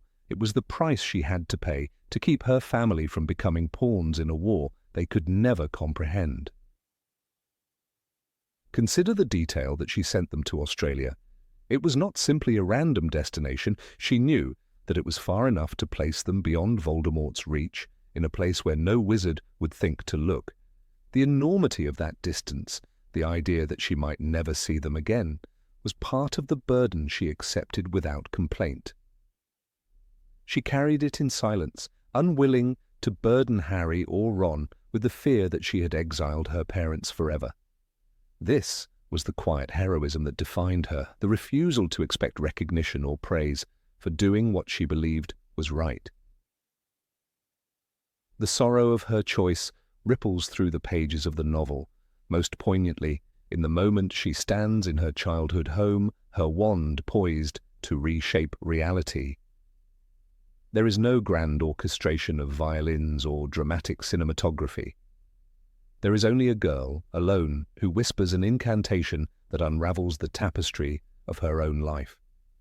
When she leaves that house, she does so knowing that she is now a stranger to the people who brought her into the world. She sacrifices not only their protection, but also her own identity as their daughter. While the film offers a visual shorthand, Hermione's image dissolving from photographs, the novel insists on the psychological toll. It emphasizes the detail that she removed every trace of herself, packing away letters, school reports, and mementos. No one who entered the Granger household would suspect that a child had ever lived there. In those empty spaces, she left behind the phantom of her own childhood, erasing the evidence that she had ever belonged. The restoration of her parents' memories was an act of love as profound as the initial obliteration. When she finally found them in Australia, she reversed every aspect of the enchantment she had crafted. Their real names, Hermione Jane Granger, the daughter they had once cherished, returned to them in a surge of recollection. In that moment, she healed the wound she had inflicted for their safety. The book makes it clear that this reunion was possible only because of the meticulous preparation she had undertaken before casting the spell. Every memory she had concealed was preserved, ready to be restored when the war was over.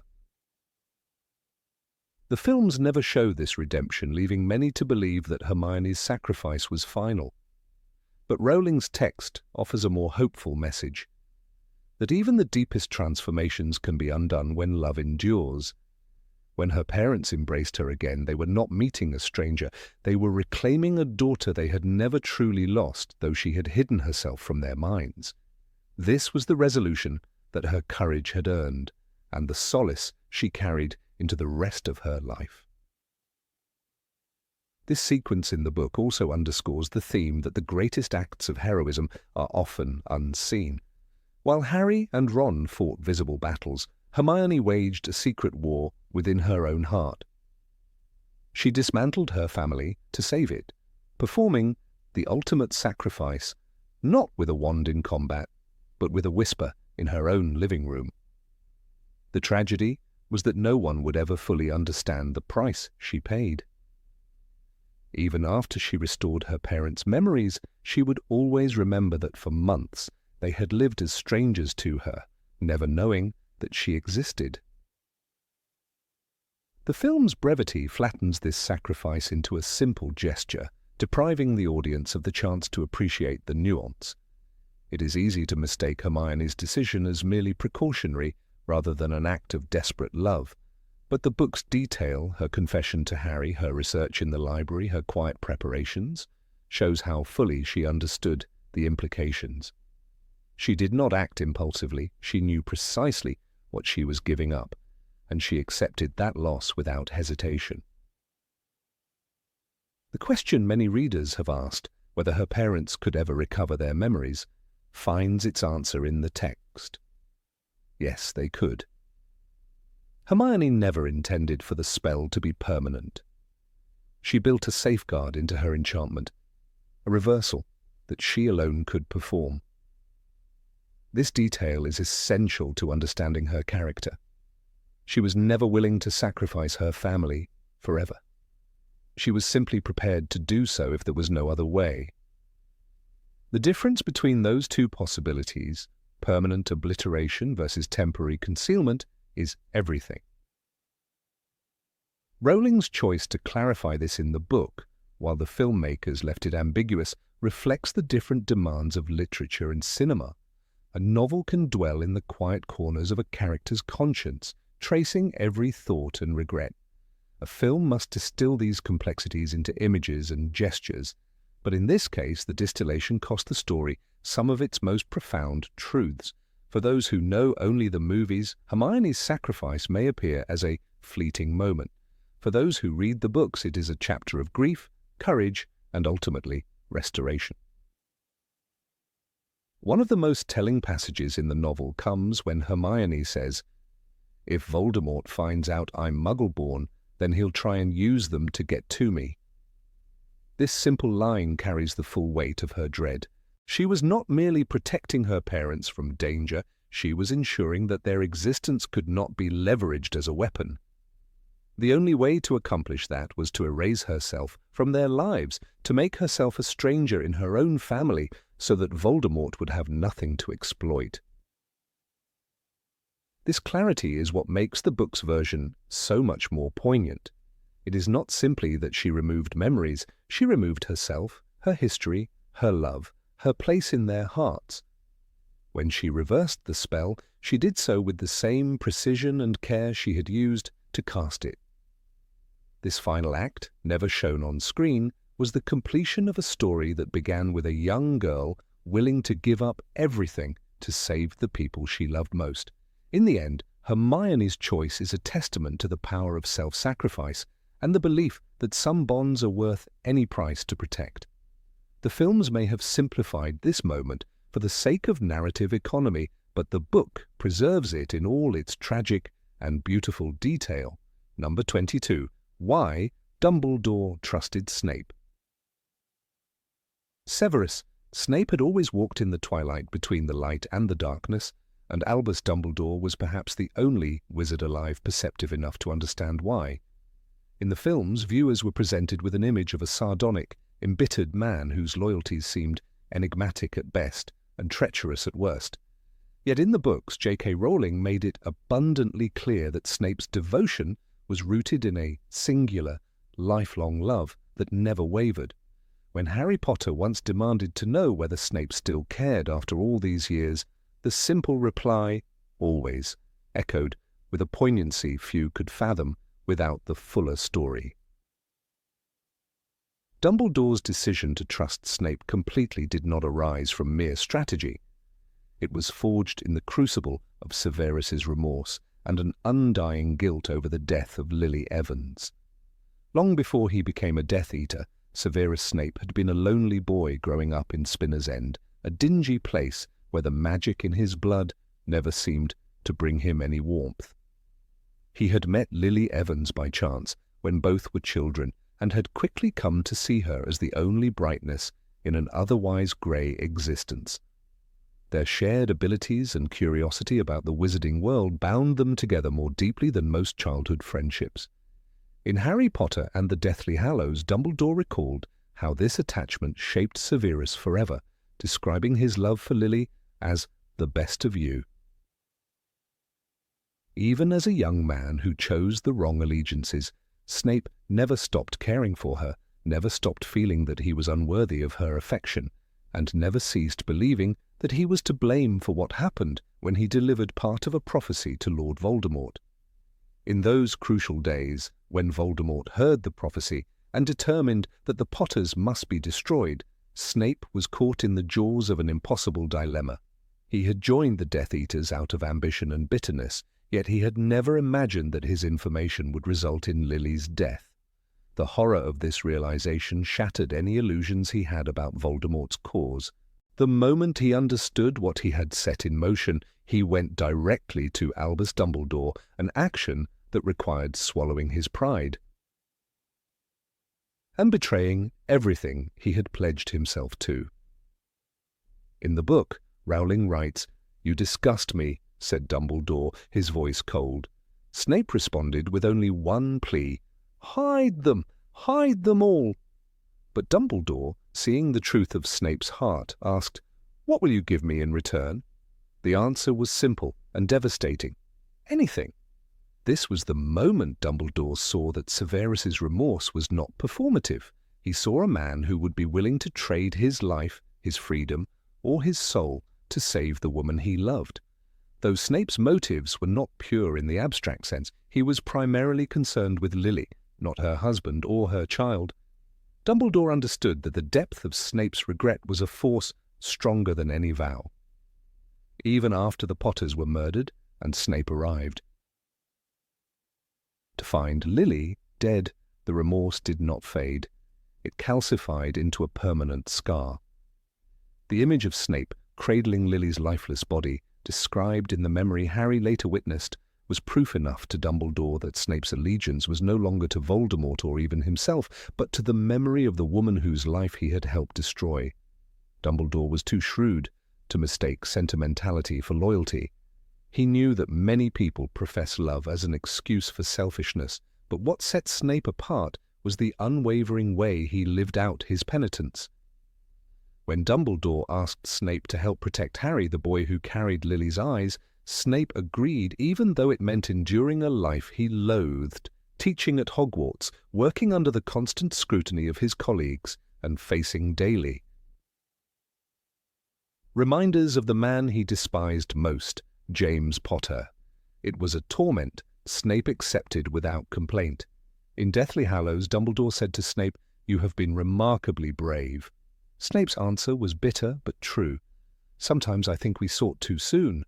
His bravery was not in the battlefield sense, but in the ceaseless endurance of a duty he found hateful and necessary. The films, in condensing these events, created a riddle that seemed never fully solved. They showed Snape's anguished memories in quick flashes, but left out the conversations that gave them meaning. For example, when Dumbledore questioned Snape's readiness to protect Harry after Lily's death, Snape insisted he would do it because it was all he had left. Rowling wrote, "You know how and why she died. Make sure it was not in vain. Help me protect Lily's son." This was not a request Dumbledore made lightly. He was fully aware that Snape's emotions could have made him unreliable or even dangerous. Yet Snape had never once wavered. His hatred for Harry's father did not prevent him from shielding the boy from harm. If anything, it made his sacrifice all the more real. He was bound to serve the cause he resented most because of love he could never outgrow. Throughout the years, Dumbledore watched Snape with an unflinching eye. He was never deceived by Severus's sneering cruelty or caustic humor. He knew that the man's bitterness was a mask to conceal the agony underneath. In the book, Snape once confessed, almost against his will, that every time he saw Harry, he saw Lily's eyes looking back at him. This relentless reminder of what he had lost and what he had done kept his loyalty burning like a wound that would never heal. Dumbledore trusted Snape because he believed no other force could motivate a man more powerfully than such a guilt-stained love. Many readers remember the scene in the book when Snape shows Dumbledore his Patronus, a silver doe, the same as Lily's. Dumbledore was visibly moved, and his words captured the essence of why he trusted Snape without reservation. "After all this time?" Snape answered, "Always." That moment crystallized the truth. Severus's entire existence had become an act of atonement. His allegiance to Dumbledore was not merely strategic or pragmatic. It was a moral imperative born of the knowledge that he had betrayed the only person he had ever truly loved. In the films, the simplicity of this revelation was powerful, but it lacked the texture of the book's careful build-up. The audience never saw the full extent of Snape's agony or Dumbledore's deliberation. They did not hear the countless conversations where Dumbledore tested Snape's resolve, or the quiet moments where Snape showed more humanity than he ever let anyone suspect. In truth, Dumbledore's trust was built over years of observation and sacrifice, not a single dramatic confession. Another powerful illustration of Snape's loyalty occurred when Dumbledore's death was imminent. In the book, it is revealed that Dumbledore's hand had been cursed, and that he had only months to live. Rather than allow Draco Malfoy to be forced into murder, Dumbledore asked Snape to kill him instead, sparing Draco's soul and cementing Snape's place beside Voldemort. This was the ultimate test of faith. By committing this act, Snape would become hated by everyone who had ever respected Dumbledore. He would lose what little reputation he had. Yet he agreed because he understood that it was the only way to protect Hogwarts and maintain the trust of the Dark Lord. Dumbledore's request was more than a strategic maneuver. It was proof that he trusted Snape above all others, even in the moment of his own death. Snape's hatred for Harry was also a source of confusion in the films. To viewers, it seemed inconsistent. Why would a man sworn to protect the boy torment him?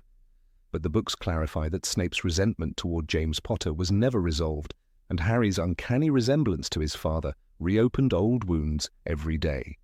Nevertheless, when danger struck, Snape was always there, defending Harry in ways no one noticed. He intervened when Quirrell jinxed Harry's broom. He countered curses behind the scenes. He delivered vital information to the Order of the Phoenix. His cruelty was a brittle armor for a life spent in contrition. Dumbledore recognized that even in this bitterness lay proof of Snape's sincerity.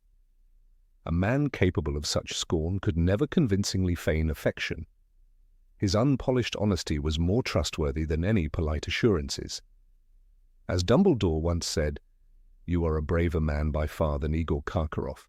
You know the danger, yet you came to warn me." The headmaster understood that Snape's contempt for Voldemort was as absolute as his self-hatred. That was why he trusted him beyond any other. In Voldemort's final rise, Snape played a role no one else could have performed. He became headmaster of Hogwarts to protect the students, even as the Death Eaters believed he was on their side. He hid Luna Lovegood and others from torture. He sent information to the Order under peril of discovery. The films depict him as a passive figure in these years, but the books are clear. He was a bulwark against Voldemort's absolute control. Every secret message he passed, every small kindness he risked, was an act of defiance and loyalty to Dumbledore's final mission. In Harry Potter's last journey, when he walked into the forest to sacrifice himself, it was Snape's memories, given with the final strength of a dying man, that revealed the truth. The vision of a younger Snape watching Lily Evans with hopeless longing, of his pleas to Dumbledore and of the silver doe guiding Harry, completed the story. It was not an explanation that could be contained in a single sentence or a single tear. It was the testament of a life condemned to regret, transformed into something redemptive. Number 23. Why Voldemort ignored the other Deathly Hallows. In the echoing chambers of Voldemort's ambition, there lay a peculiar blindness that even the keenest observers often failed to recognize. Though he was a wizard, obsessed with conquering death, he never grasped the law that death itself might be bargained with by the ancient magic of the Hallows. The films, in their rush toward spectacle, reduced the Elder Wand to little more than a powerful trinket to be stolen from Dumbledore's tomb. Yet the book, Deathly Hallows, reveals a subtler truth. Voldemort coveted the Elder Wand not because he revered the legend of the three brothers, but because the wand's reputation was woven into centuries of bloodshed and conquest. He never for a moment believed that its kin, the Resurrection Stone and the Invisibility Cloak, were real objects of power worth seeking. In Voldemort's mind, folklore was a playground for fools like Xenophilius Lovegood, not for conquerors, and so, while he plundered the resting place of the greatest wizard he ever feared, he was blind to the deeper meaning of the prize he took. It was arrogance and disdain for stories that robbed him of understanding. For Voldemort, the Elder Wand was a tool to cement the final supremacy of his will. Its name alone, steeped in centuries of dread, promised to make him unbeatable in duels. The legend of Antioch Peverell, who accepted the wand from death himself, did not move Voldemort, for he rejected the idea of death as anything more than an obstacle to be crushed. The thought that this wand could be part of a triad, one that together could make a wizard the master of death, was too sentimental a notion for his cynical mind. Rowling writes in Deathly Hallows, he did not believe in the story, he thought it a fairy tale invented to amuse children. This disbelief became the most fatal flaw in his long list of miscalculations. Deep beneath Malfoy Manor, where he often paced and schemed, the truth lay nearer to him than he could have imagined. The resurrection stone, long hidden in the Peveril ring, had passed into his own hands when he sought to craft a Horcrux. The ancient ring, heavy with curses and secrets, was precisely what Dumbledore had discovered and tried to destroy.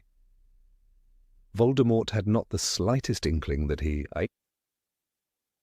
was sealing a piece of his soul into a relic older than the Hogwarts founders themselves.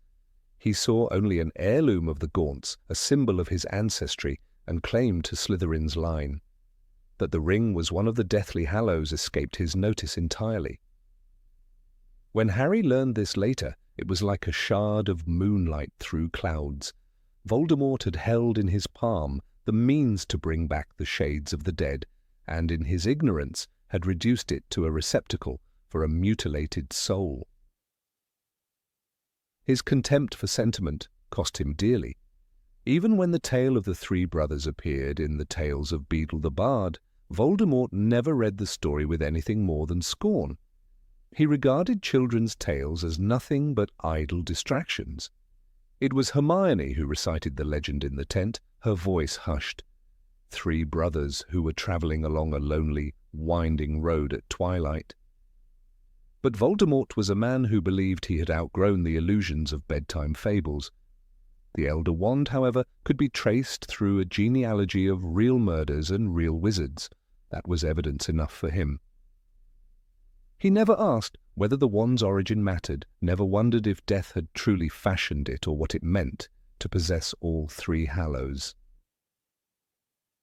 To Voldemort, all power was measured by blood, spilled, and fear sown. What is most astonishing is that he had already come into contact with the very families whose bloodline carried the legend. The Peverils were more than a bedtime myth. They were his own ancestors through the Gaunts. In this irony, Rowling sketches a man so consumed by his lust for dominance that he could not see how deeply he was entangled in the web of the Hallows story. His claim to Slytherin's heritage blinded him to any other heritage, even when it was engraved in the shape of a Deathly Hallow on a ring he believed to be no more than a crude family treasure. Dumbledore, more perceptive by far, had guessed that Voldemort never suspected the truth, for in the pensive memory, Dumbledore says he would not have understood the significance of the sign of the Deathly Hallows engraved upon the stone. The invisibility cloak was even less meaningful to Voldemort, who saw concealment as weakness. He who walked openly into the Ministry of Magic and laid siege to Hogwarts had no interest in artifacts that required humility to wield. The notion that a man might hide from death rather than challenge it seemed contemptible to him. In his mind, only cowards hid beneath cloth to escape their enemies. That Harry possessed the cloak, passed down by Ignotus Peveril through generations, never occurred to Voldemort because he did not recognize that some forms of power were subtle and required wisdom to appreciate. As Dumbledore told Harry in the final book, he did not seek the cloak, he did not value the cloak. For all his genius, Voldemort's imagination was stunted. He could not conceive of power that did not advertise itself with lightning bolts and shrieking spells. This was the same flaw that made him fail to understand Lily's sacrifice and the protection it wove into Harry's blood. When the Elder Wand refused to perform as he commanded, Voldemort did not suspect that mastery of the wand depended not merely on theft or murder, but on the acceptance of mortality. In one of the book's most telling lines, Rowling writes, he did not know that the wand's allegiance must be won. He thought brute force could conquer every law, even the hidden ones that bound wands to their masters. When Voldemort finally laid hands on the Elder Wand, it was a desecration that horrified those who knew its legend. Dumbledore's tomb, which he split apart with a burst of wrathful magic, contained not merely a corpse, but a story Voldemort would never understand. Though he brandished the wand in triumph, he was no closer to the mastery he craved. He had neither the stone to summon the dead nor the cloak to shield him from death's pursuit. He had never once tried to gather the Hallows together. It was inconceivable to him that any wizard would bother, and so at the moment of his greatest theft, he remained more vulnerable than ever. What Voldemort never saw was that the Hallows were less about domination than reconciliation with the limits of life. The stone, though capable of summoning shades, offered no true return. The cloak was not merely a garment, but a symbol of acceptance that one could never outwit death forever. Only the Elder Wand fit Voldemort's philosophy of absolute control. And yet, in its history of betrayal, it mocked the very ambition he believed it served. As Harry understood when he finally faced him in the Great Hall, the wand's loyalty was not Voldemort's to claim. "The wand chooses the wizard," Ollivander had once said, and that maxim proved truer than Voldemort could comprehend. When he embedded his Horcrux in the ring, Voldemort was unwittingly carrying the resurrection stone into hiding. It was the bitterest irony of all that Dumbledore died not from seeking the wand, but from touching the cursed ring, whose other nature he understood too late. Dumbledore, whose curiosity matched his humility, had always been the only wizard besides Harry who saw the Hallows as more than weapons. He had confessed his desire to unite them all, not to defy death with arrogance, but to meet it without fear. Voldemort, in contrast, sought only the part of the legend that could amplify his terror. That is why he never saw the stone for what it was, even as it pulsed under his fingers when he made the Horcrux. Harry, unlike Voldemort, was initiated into the meaning of the Hallows through both story and experience. When he walked to his own death in the forest, he held the stone, turned it 3 times and spoke to those he had loved. He closed his eyes and turned the stone over in his hand 3 times. That moment, absent from the films in its fullness, reveals how the Hallows demanded something Voldemort would never give: vulnerability. To possess them all was not to be invincible, but to stand without illusions before mortality. Voldemort could never accept that truth. Even the sign of the Hallows, the triangle enclosing a circle bisected by a line, meant nothing to Voldemort. It was etched in the stone of the Peveril ring and later on the grave of Ignotus, but to Voldemort it was merely an engraving. He never traced its meaning, never questioned why the Gaunts had preserved the ring so obsessively. His scorn for symbols blinded him to their lessons. As Harry later realized, the Deathly Hallows were hidden in plain sight, and only those willing to look beyond pride could ever hope to gather them. Voldemort, for all his cunning, lacked that humility. When Harry buried the Elder Wand in Dumbledore's tomb, returning it to rest, he was closing a circle Voldemort had never understood, for the Hallows belonged together only in the hands of a wizard who did not seek them for power. In the end, Voldemort's failure was not that he failed to hunt the other Hallows, but that he could not comprehend what they represented. His entire life was a war against mortality, yet he never grasped that the true conquest of death was not in domination, but acceptance. Thus the resurrection stone remained hidden in the ring he defiled, and the cloak passed safely from father to son until it shielded Harry at the last. The movies could not linger over these ironies, preferring instead to simplify Voldemort's quest into a pursuit of the Elder Wand alone. But the book makes clear that the cloak and the stone eluded him not because they were beyond his reach, but because they were beyond his imagination. His mind, though brilliant in so many ways, was shackled by a contempt for anything that did not show its worth through violence. Even when he learned the Elder Wand's legend, he did not pause to consider whether the other Hallows might be real. As Dumbledore had said, perhaps those who are best suited to power are those who have never sought it. Voldemort sought power above all, and in doing so rendered himself unworthy to master it. In the quiet spaces between the lines of Deathly Hallows, Rowling paints Voldemort's greatest failure in strokes so fine that they vanish amid the noise of battles and escapes. His inability to respect myth, his reflexive disdain for any magic not born of fear, meant he could never be the master of death. Even as he raised the Elder Wand high in the darkness of the shrieking shack, he was incomplete. The stone lay forgotten, and the cloak lay hidden, because he could not imagine that the most powerful magic of all did not bow to his command. It required faith, not conquest. and Voldemort, who believed himself above fairy tales, was ultimately destroyed by the truths those tales contained. Number 24. Why Percy Weasley fell out with his family. Percy Weasley's departure from his family was never given the weight it deserved in the Harry Potter films, though the books painted it as a tragic unravelling of loyalty and ambition. When Percy finished his education at Hogwarts, he did not look back toward the Burrow with nostalgia. He set his eyes firmly on the polished corridors of the Ministry of Magic, eager to prove he was more than just another freckled Weasley in a hand-me-down robe. He accepted a position as junior assistant to Barty Crouch, a role he believed was the first step toward the influence he had always craved. In Harry Potter and the Order of the Phoenix, J.K. Rowling describes Percy's letters as formal, almost sterile, brimming with a self-importance that made Molly's heart ache.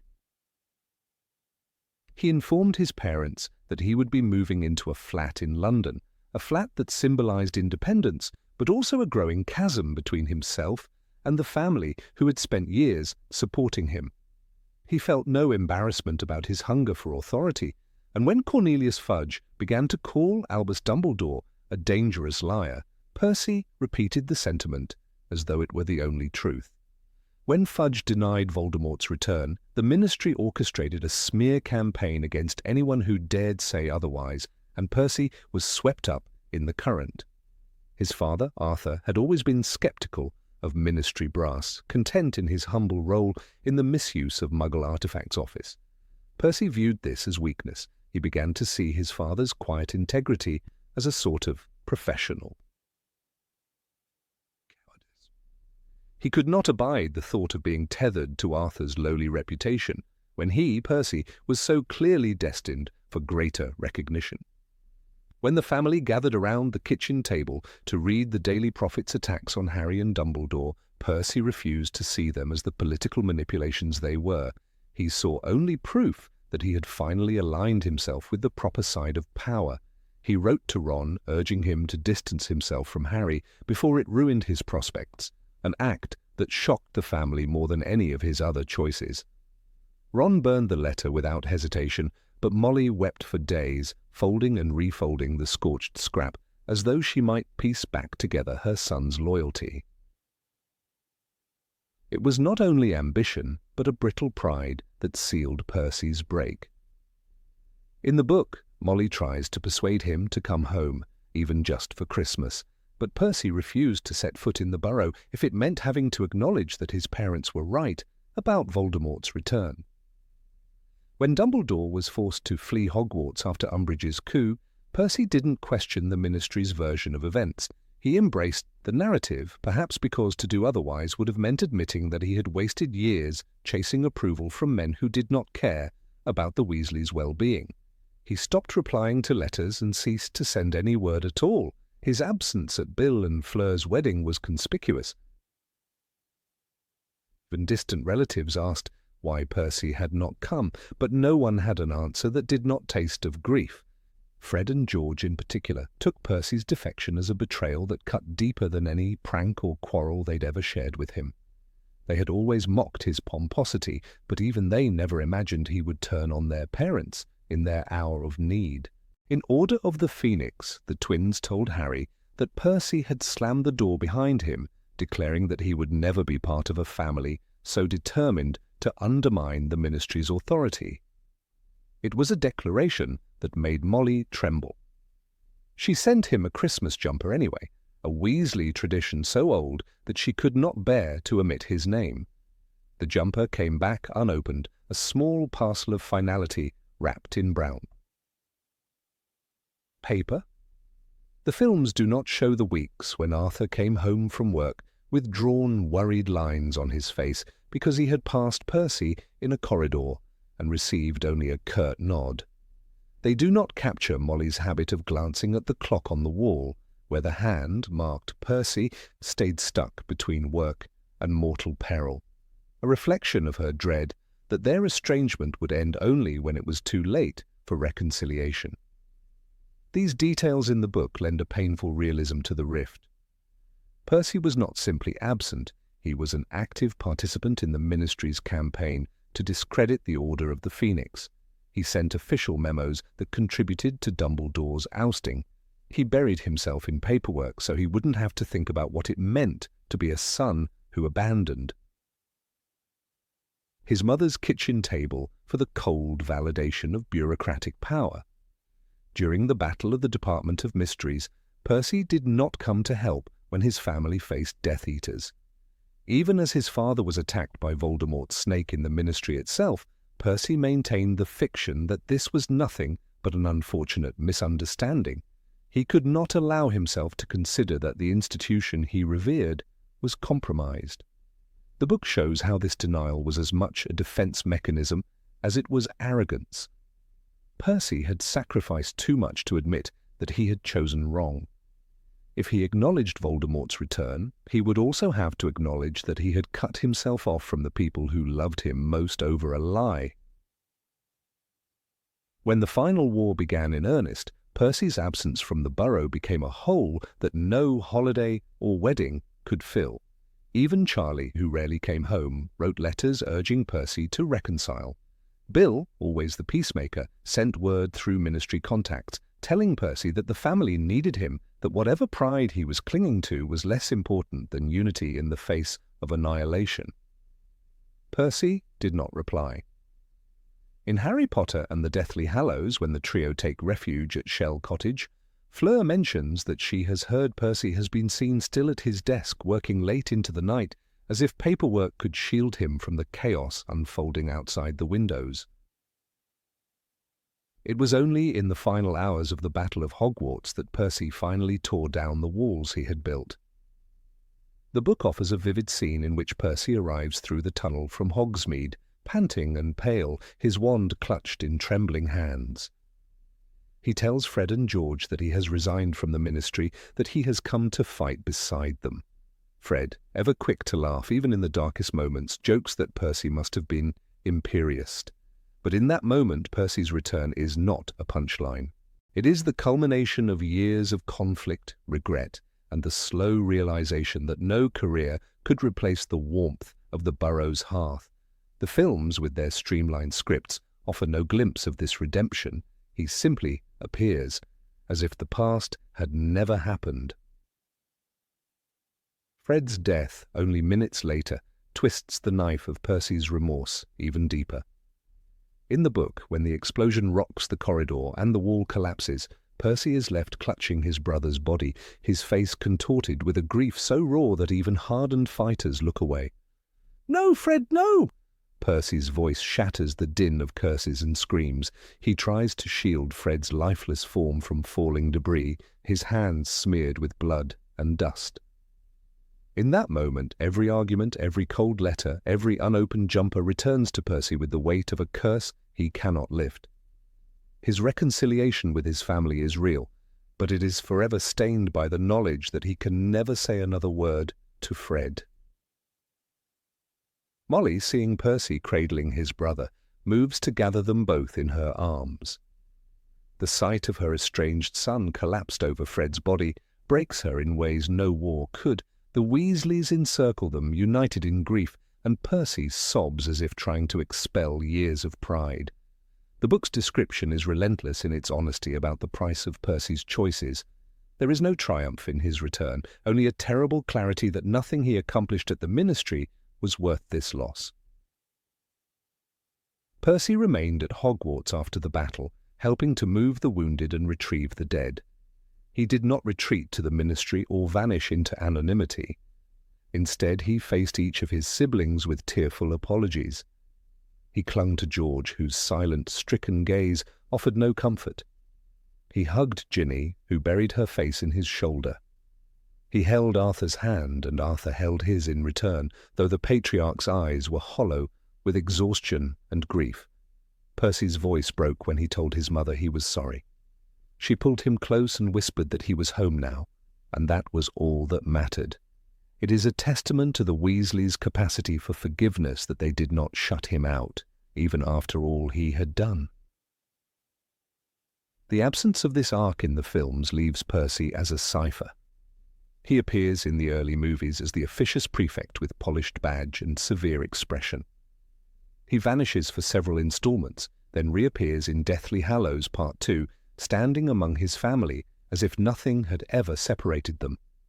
For viewers who had not read the books, this must have seemed baffling. They never saw Percy's ambition bloom into self-righteous contempt.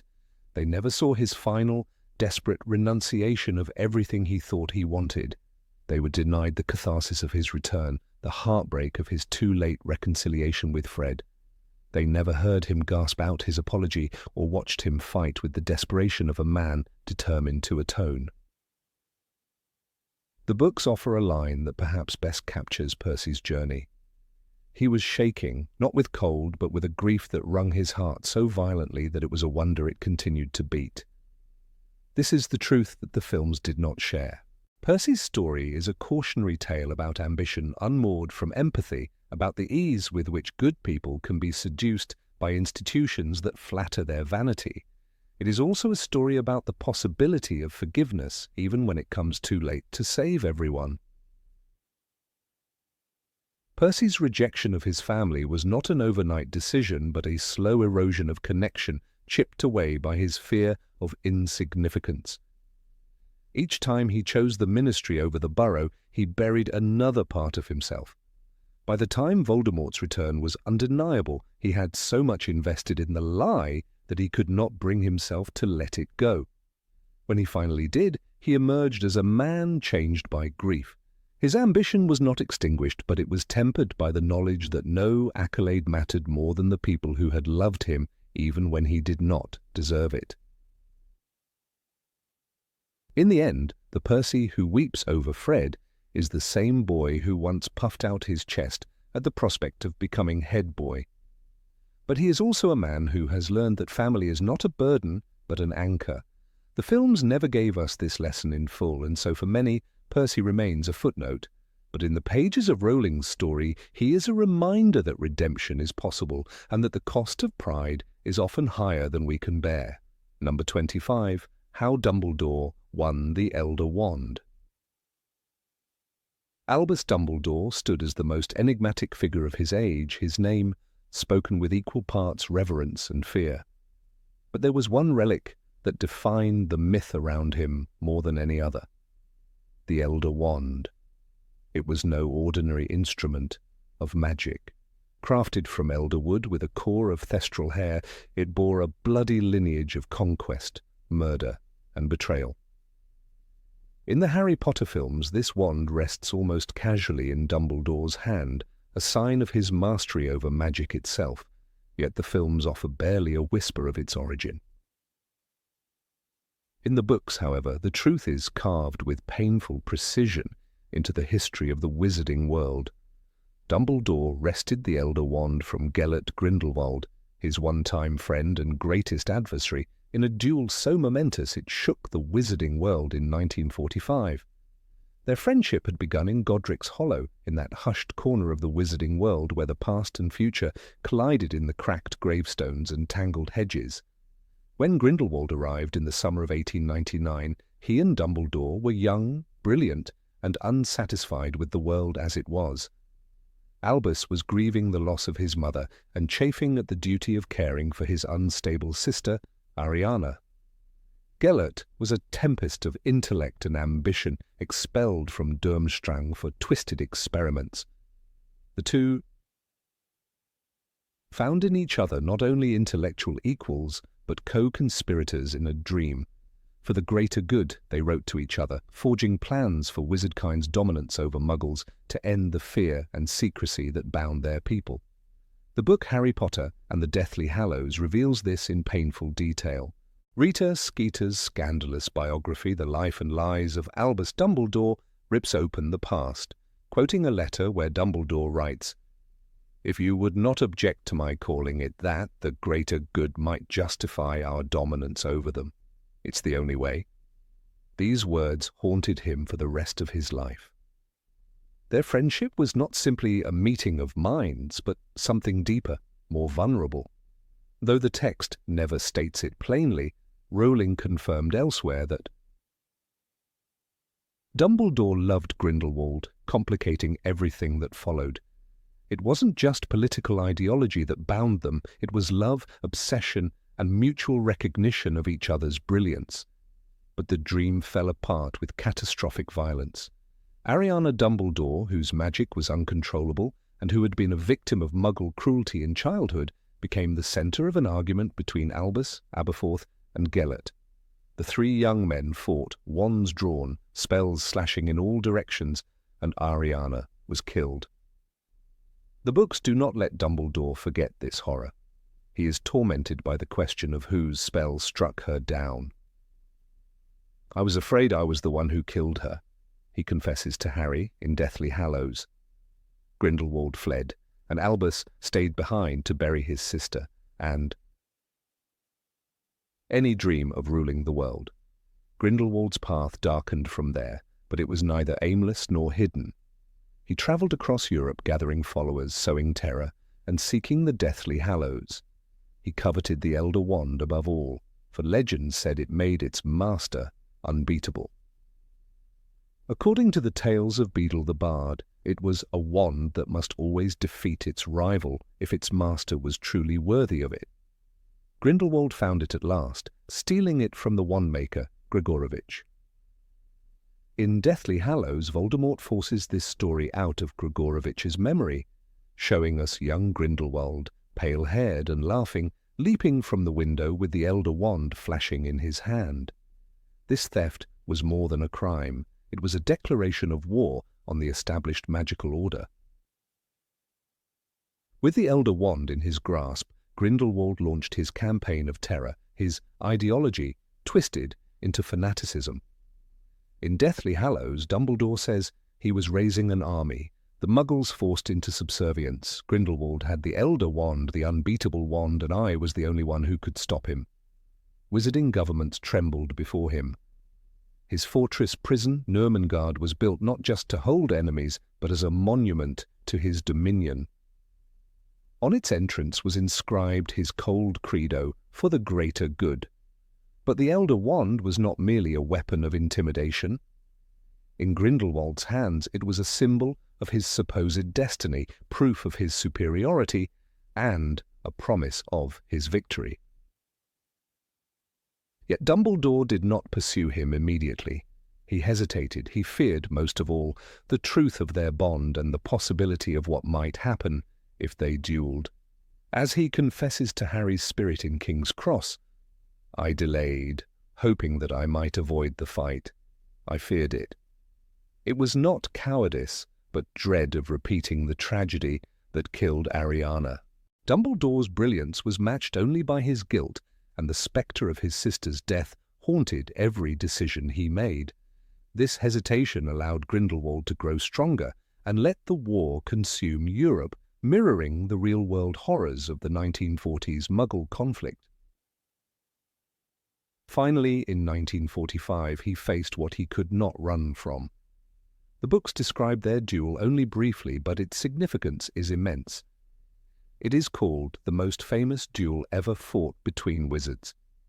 The detail is not in the pyrotechnics, but in what it meant. Two men who had once dreamed of conquering the world together now fought for its soul. Grindelwald, armed with the Elder Wand, believed himself invincible. But mastery of a wand is not only about its power, it is about the will of its owner. And Albus Dumbledore was perhaps the greatest wizard of the age. He overcame Grindelwald's magic, wrested the Elder Wand from him, and took him prisoner in Nurmengard. Dumbledore did not kill him. That is one of the story's most powerful truths. He imprisoned Grindelwald in the very fortress Grindelwald had built, leaving him to rot in the shadow of his own grandiose failure. In Deathly Hallows, Voldemort finds Grindelwald there decades later. Old, defeated, but unbroken in a way, Grindelwald refuses to tell Voldemort where the Elder Wand is, mocking him instead. "Kill me then," he says, showing a final flicker of defiance, perhaps even remorse. Dumbledore's choice not to kill him suggests not mercy alone, but a judgment that Grindelwald should live with the consequences of his crimes. Ownership of the Elder Wand passed, not by theft or murder, but by conquest in fair combat. This is critical to understanding wizarding lore. In Deathly Hallows, Ollivander explains, the Elder Wand is the most dangerous wand in the world. It is unbeatable because it has never been defeated. Its allegiance changes when it is won from its previous owner. This detail is all but erased in the films, where the wand simply seems to belong to Dumbledore without explanation. The books, however, are crystal clear. Defeating Grindelwald in that legendary duel made Dumbledore its true master. Yet this triumph was poisoned. Dumbledore carried the Elder Wand not as a prize but as a burden. He tells Harry, "I was fit to own the Elder Wand and not to boast of it, and not to use it, but to keep it from others who would." His ownership was an act of penitence. He understood its seduction and vowed never to wield it for conquest. It was the ultimate sign of his mastery, not just of magic but of himself, a living acknowledgement of his failures and his duty. Even in his death, Dumbledore tried to control the wand's allegiance by arranging for Snape to kill him, believing that an act of mercy would break the chain of violent conquest. But the Elder Wand has its own twisted logic. As Deathly Hallows reveals, Draco Malfoy disarmed Dumbledore on the Astronomy Tower before Snape cast the killing curse. This meant that the wand's true allegiance had already passed to Draco, even though he never knew it. Harry realizes this only much later, during his final confrontation with Voldemort. He tells him in the last battle, "The wand chooses the wizard. You killed the wrong man." This irony, rooted in the Elder Wand's bloody, convoluted history, is only possible to understand fully if one knows that its chain of ownership begins with Grindelwald and that decisive duel with Dumbledore. It is striking how the films flatten this layered moral tragedy. In the movies, Dumbledore simply has the Elder Wand, an artifact of power with no origin or explanation. It is as if he always held it untouched by the sins that made it his. This robs his character of one of its most painful complexities, that he was once tempted by the same dreams as Grindelwald, and that defeating him was both a personal and ideological victory. The book insists on this darker truth. Dumbledore's greatness lies not in his power, but in his willingness to confront his own failures. The duel in 1945 is more than a footnote to wizarding history. It is a defining moment for the entire series. It explains not only how Dumbledore obtained the Elder Wand, but why he was the only wizard Voldemort ever feared. Voldemort, who never understood love, could not grasp why Dumbledore's victory over Grindelwald mattered. In Deathly Hallows, Harry asks, "Was he really so dangerous?" And Dumbledore replies, "Yes, he was." That answer carries the weight of a man who saw the best and worst in Grindelwald and in himself.